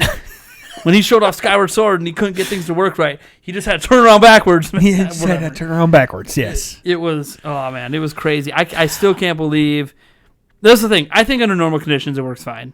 I'm assuming that it's just, there's so much interference at E3. Mm-hmm. Just in the booth, let alone everyone's switches and cell phones and cameras. And But still, I thought, that's one game I haven't done impressions on yet. It's good. I played all of the games they had available at least once. The only one that I didn't know if it works well with buttons is surfing. I only did it once. I did it with motion controls, and the motion controls weren't working. Because those were the motion control word for it is you kind of had to go like this to kind of twist it and swoosh up to kind of go back up the wave, and it just wasn't working no matter how exaggerated I did. Like, it worked when it felt like it wanted to work. It felt like most of the time it just stayed moving straight. I never really got up on the wave. But every now and then, like I do it. Oh, hey, so if it works on it every time, it'd be great. Like it's supposed to. I'm like, yeah, whatever. So that's one that I'm not sure that. But everyone else, I tried motion and buttons. And I got to play for like 45 minutes, which was like a half hour longer than anyone else because the power went out and then the demo kept resetting. And they're like, oh, geez, I don't know what's going on. Let's play some more. Oh, I don't know what's going on. They reset again. Okay, play again. I'm just like, all right, cool. Well, because it's like, right. They're trying to give you the full experience and the demo just keeps ending when it's not supposed to end yet. Right. Like literally every 3 minutes it's ending. Yeah. Oh, sorry, let me restart that. It was annoying. And at one point I threw my arms up. I'm like, oh, this isn't good. And he's like, don't walk away. Yeah. I will fix it. Like he doesn't want you're a YouTuber. Don't give it back. I'm like, it's not your fault. No. Like the game doesn't work like a demo. You don't get kicked off after 3 minutes. So that's okay. Right. It's just like I'm kind of giving up getting to actually complete one of these things at this point. Oh Lord. Let me see here. Demon Rage says, were you satisfied with the lineup of games coming out for the Switch, or were there any games you would have loved for them to have added? The lineup of games for 2019? I don't know how you can't be satisfied. The only way to be disappointed is that Animal Crossing was pushed. But Animal Crossing was pushed with a release date of early next year. Right. Do you want another, Yoshi's Crafted World being the only game you get for 6 months next year? I'd rather be Animal Crossing if we're only going to get one. Right. So, and there's a lot of big games coming this year. How could I be disappointed? Yeah. I literally want to buy like 20 games just for Switch this year. So how can I be disappointed? Yeah. No, I don't know.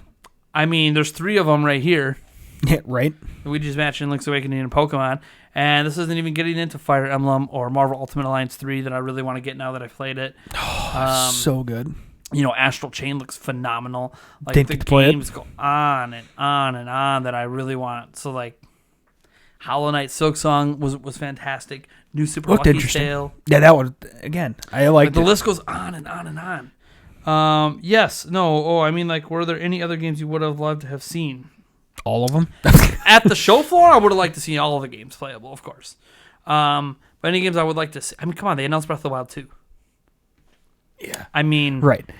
At that point, nothing else mattered. Like, everything else is just like, this game's great. Oh, Luigi's Mansion 3 might be my game of the year. None of it matters to me compared to Breath of the Wild 2. So, like, forgive me if once we get past some of these games, if, like, all of next year leading up to E3 and probably after E3, if it's coming next year, my channel just becomes a Zelda channel and all I do is talk about Breath of the Wild 2 every single day because I'm a Zelda geek and that's what I enjoy and that game matters to me more than anything I touched at E3. If you couldn't tell from my reaction and the fact that it's my number one viewed video from E3 is my reaction to it, I'm obviously pretty pumped for Breath of the Wild 2. Shut up! The only thing I'm probably more pumped for at this point is getting married. So I'll probably be married before it comes out, and I'm real obviously that's like one of the biggest moments of my life. So like that I am most pumped for. Then Breath of the Wild 2. And I was trying to think, is there anything with my kids in particular that I should put behind a video game? But like there's not really any birthdays, there's not really there's a lot of those. It's not really any major events coming. Right. Well, I will say that this is one thing that is more important than any game coming out, and that's why I blew all my gaming budget on is bought my son a Nintendo Switch for his birthday. He's getting it this Friday. Belated birthday. His birthday happened literally just before we went to E3, so we didn't really do a party then. So we waited till I got back. It's this Friday, and had a decision to make. It wasn't even Yulia's idea. I actually had to convince her of it because she didn't even like it at first. But I'm like, he's been working really hard on chores, trying to get it for 2 years. I know he's still short. Yeah, I know there's a bunch of games coming out, and it'd be really good for me to buy them and play them with people on my channel. But I'm not a review channel, so it's not essential to the channel. And my son's more important than anything. Well, all my kids are more important than anything. So I'm like, no. He like his sister always gets spoiled by the other dad. Ali just happy-go-lucky and plays with everyone's crap, so everything's his. I mean, the Segway is probably more his at this point than Melody's. Yeah. So I'm like, no. This middle child always gets screwed. He doesn't get anything he ever wants. Mm-hmm. And the only thing he's ever really wanted ever since I got one is a Switch. Mm-hmm. So he's getting a Switch. No, he's not getting any games from me from it, although I already ported all my digital games to it, so he's got all my digital games. So because he's having a Splatoon birthday party, so of course he has to have access to Splatoon 2. He plays the single player. He doesn't really care about multiplayer. right now, so maybe he'll get into that later. But he really likes playing single player on that. And now some family members found out that I'm getting the Switch. They're getting them some games too. Which, hey, conveniently for me, they're physical, so I'll get to play them if I want. So that works out. Granted, they're games I've had in the past and have sold. Otherwise, I would have told them not to buy it. But like Mario Odyssey, I don't have right now.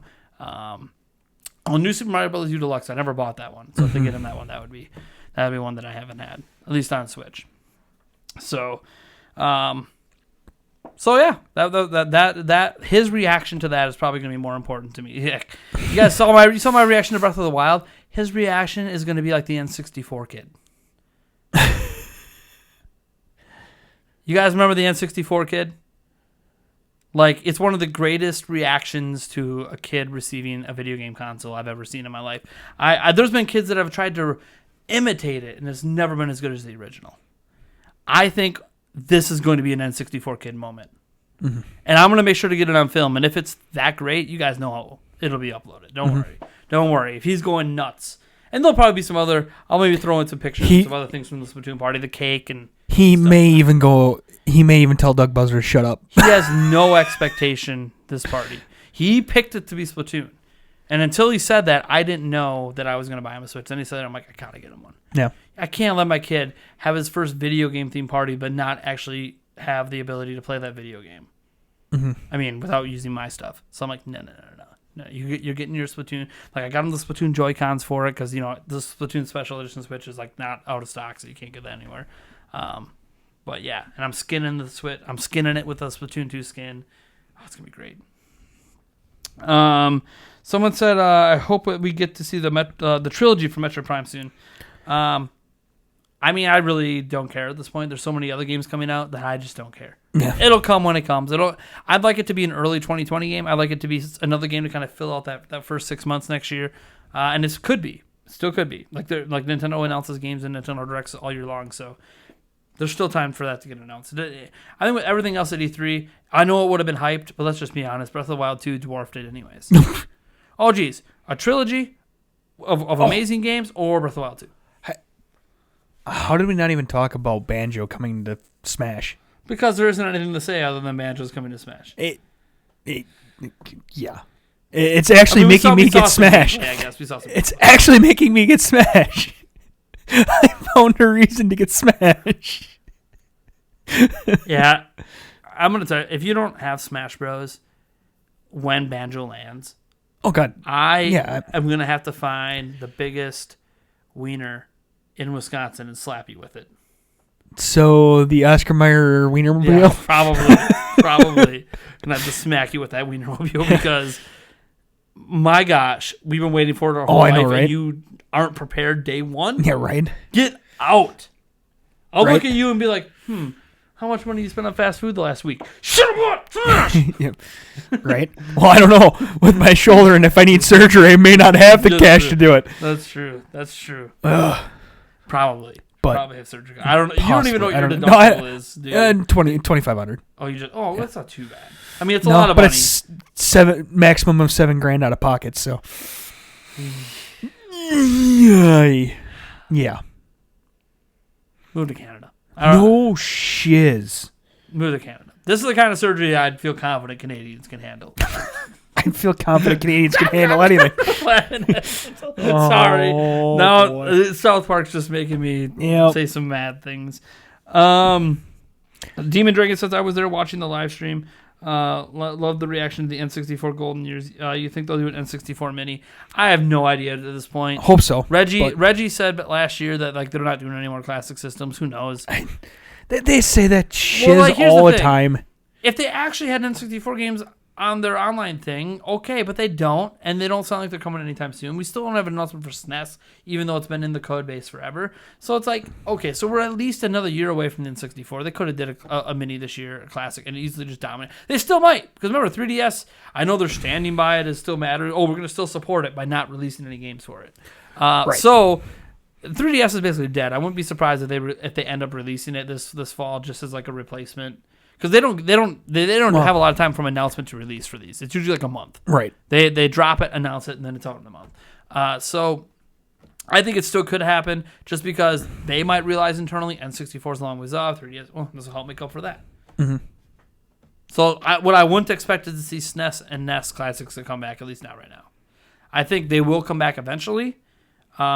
They'll refresh them again, like they did with the NES Classic. That came back a second time. I think they'll do it again, but I think give it like 5 or 6 years. Blindsided by how popular that they was. Just thought, just to tide me over till the next system gets here. So about that tide me over. Yeah.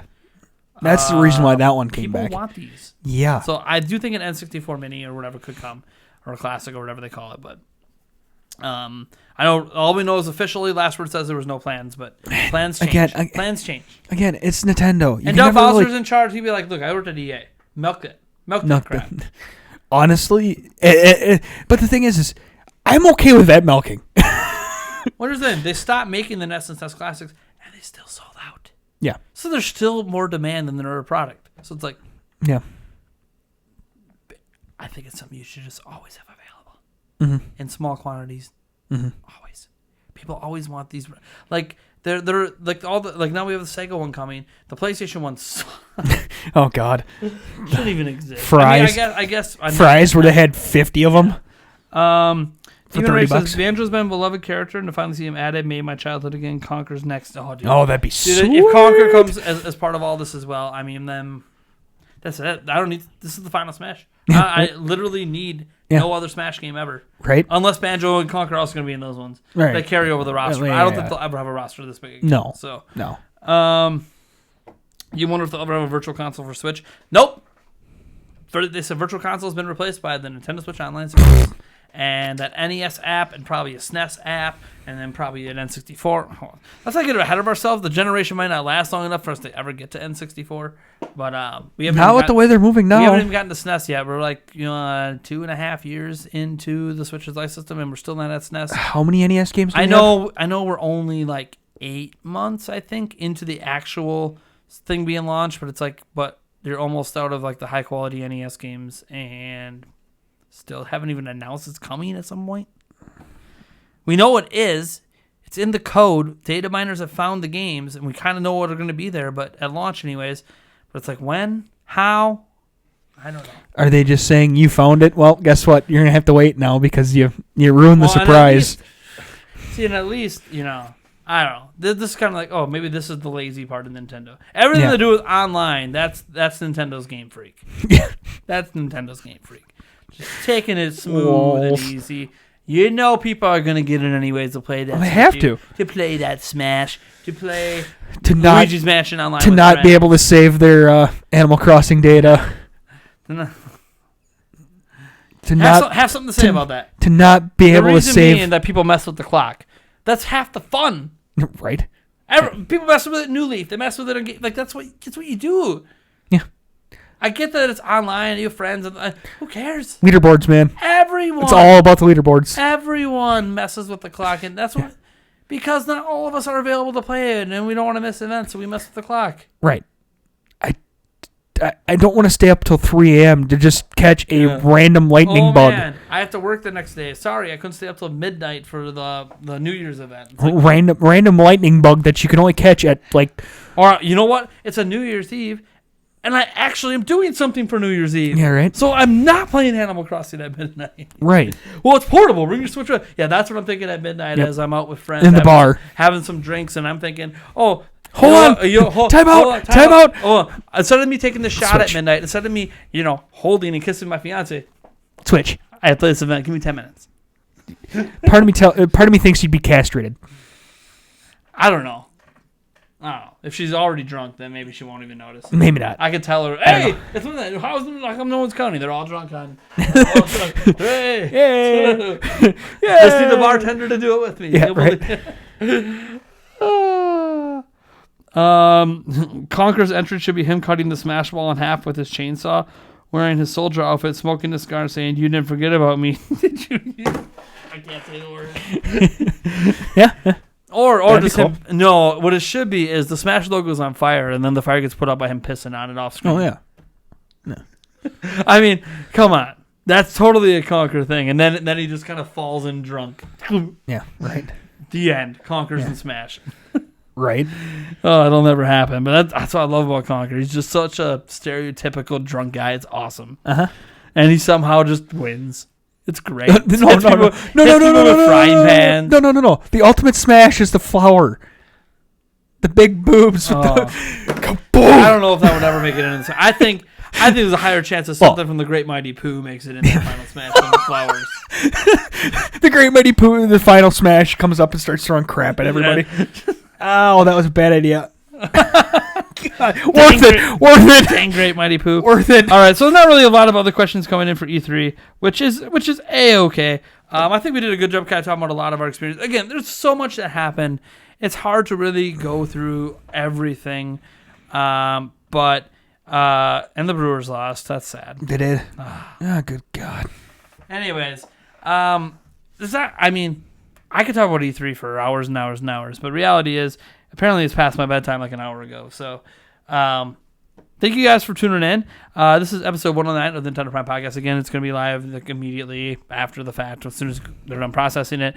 Thank you for tuning in. Audio version will be up tomorrow for all you iTunes and Podbean and Patreon people out there.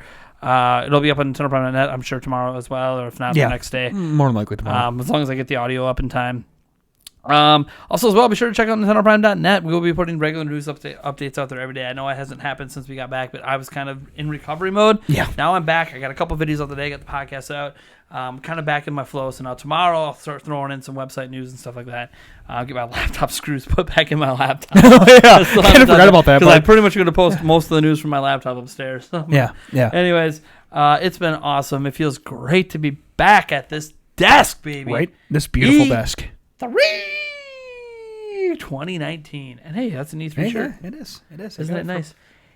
He's a gamer. He's officially a gamer. I went to E3 and all I got was this lousy T-shirt. It's some hats. I actually was going to go grab the hat, but it's upstairs. Oh, yeah. We have some pretty cool hats. Probably wear it on a future podcast. All right. Thank you guys for tuning in. Bye.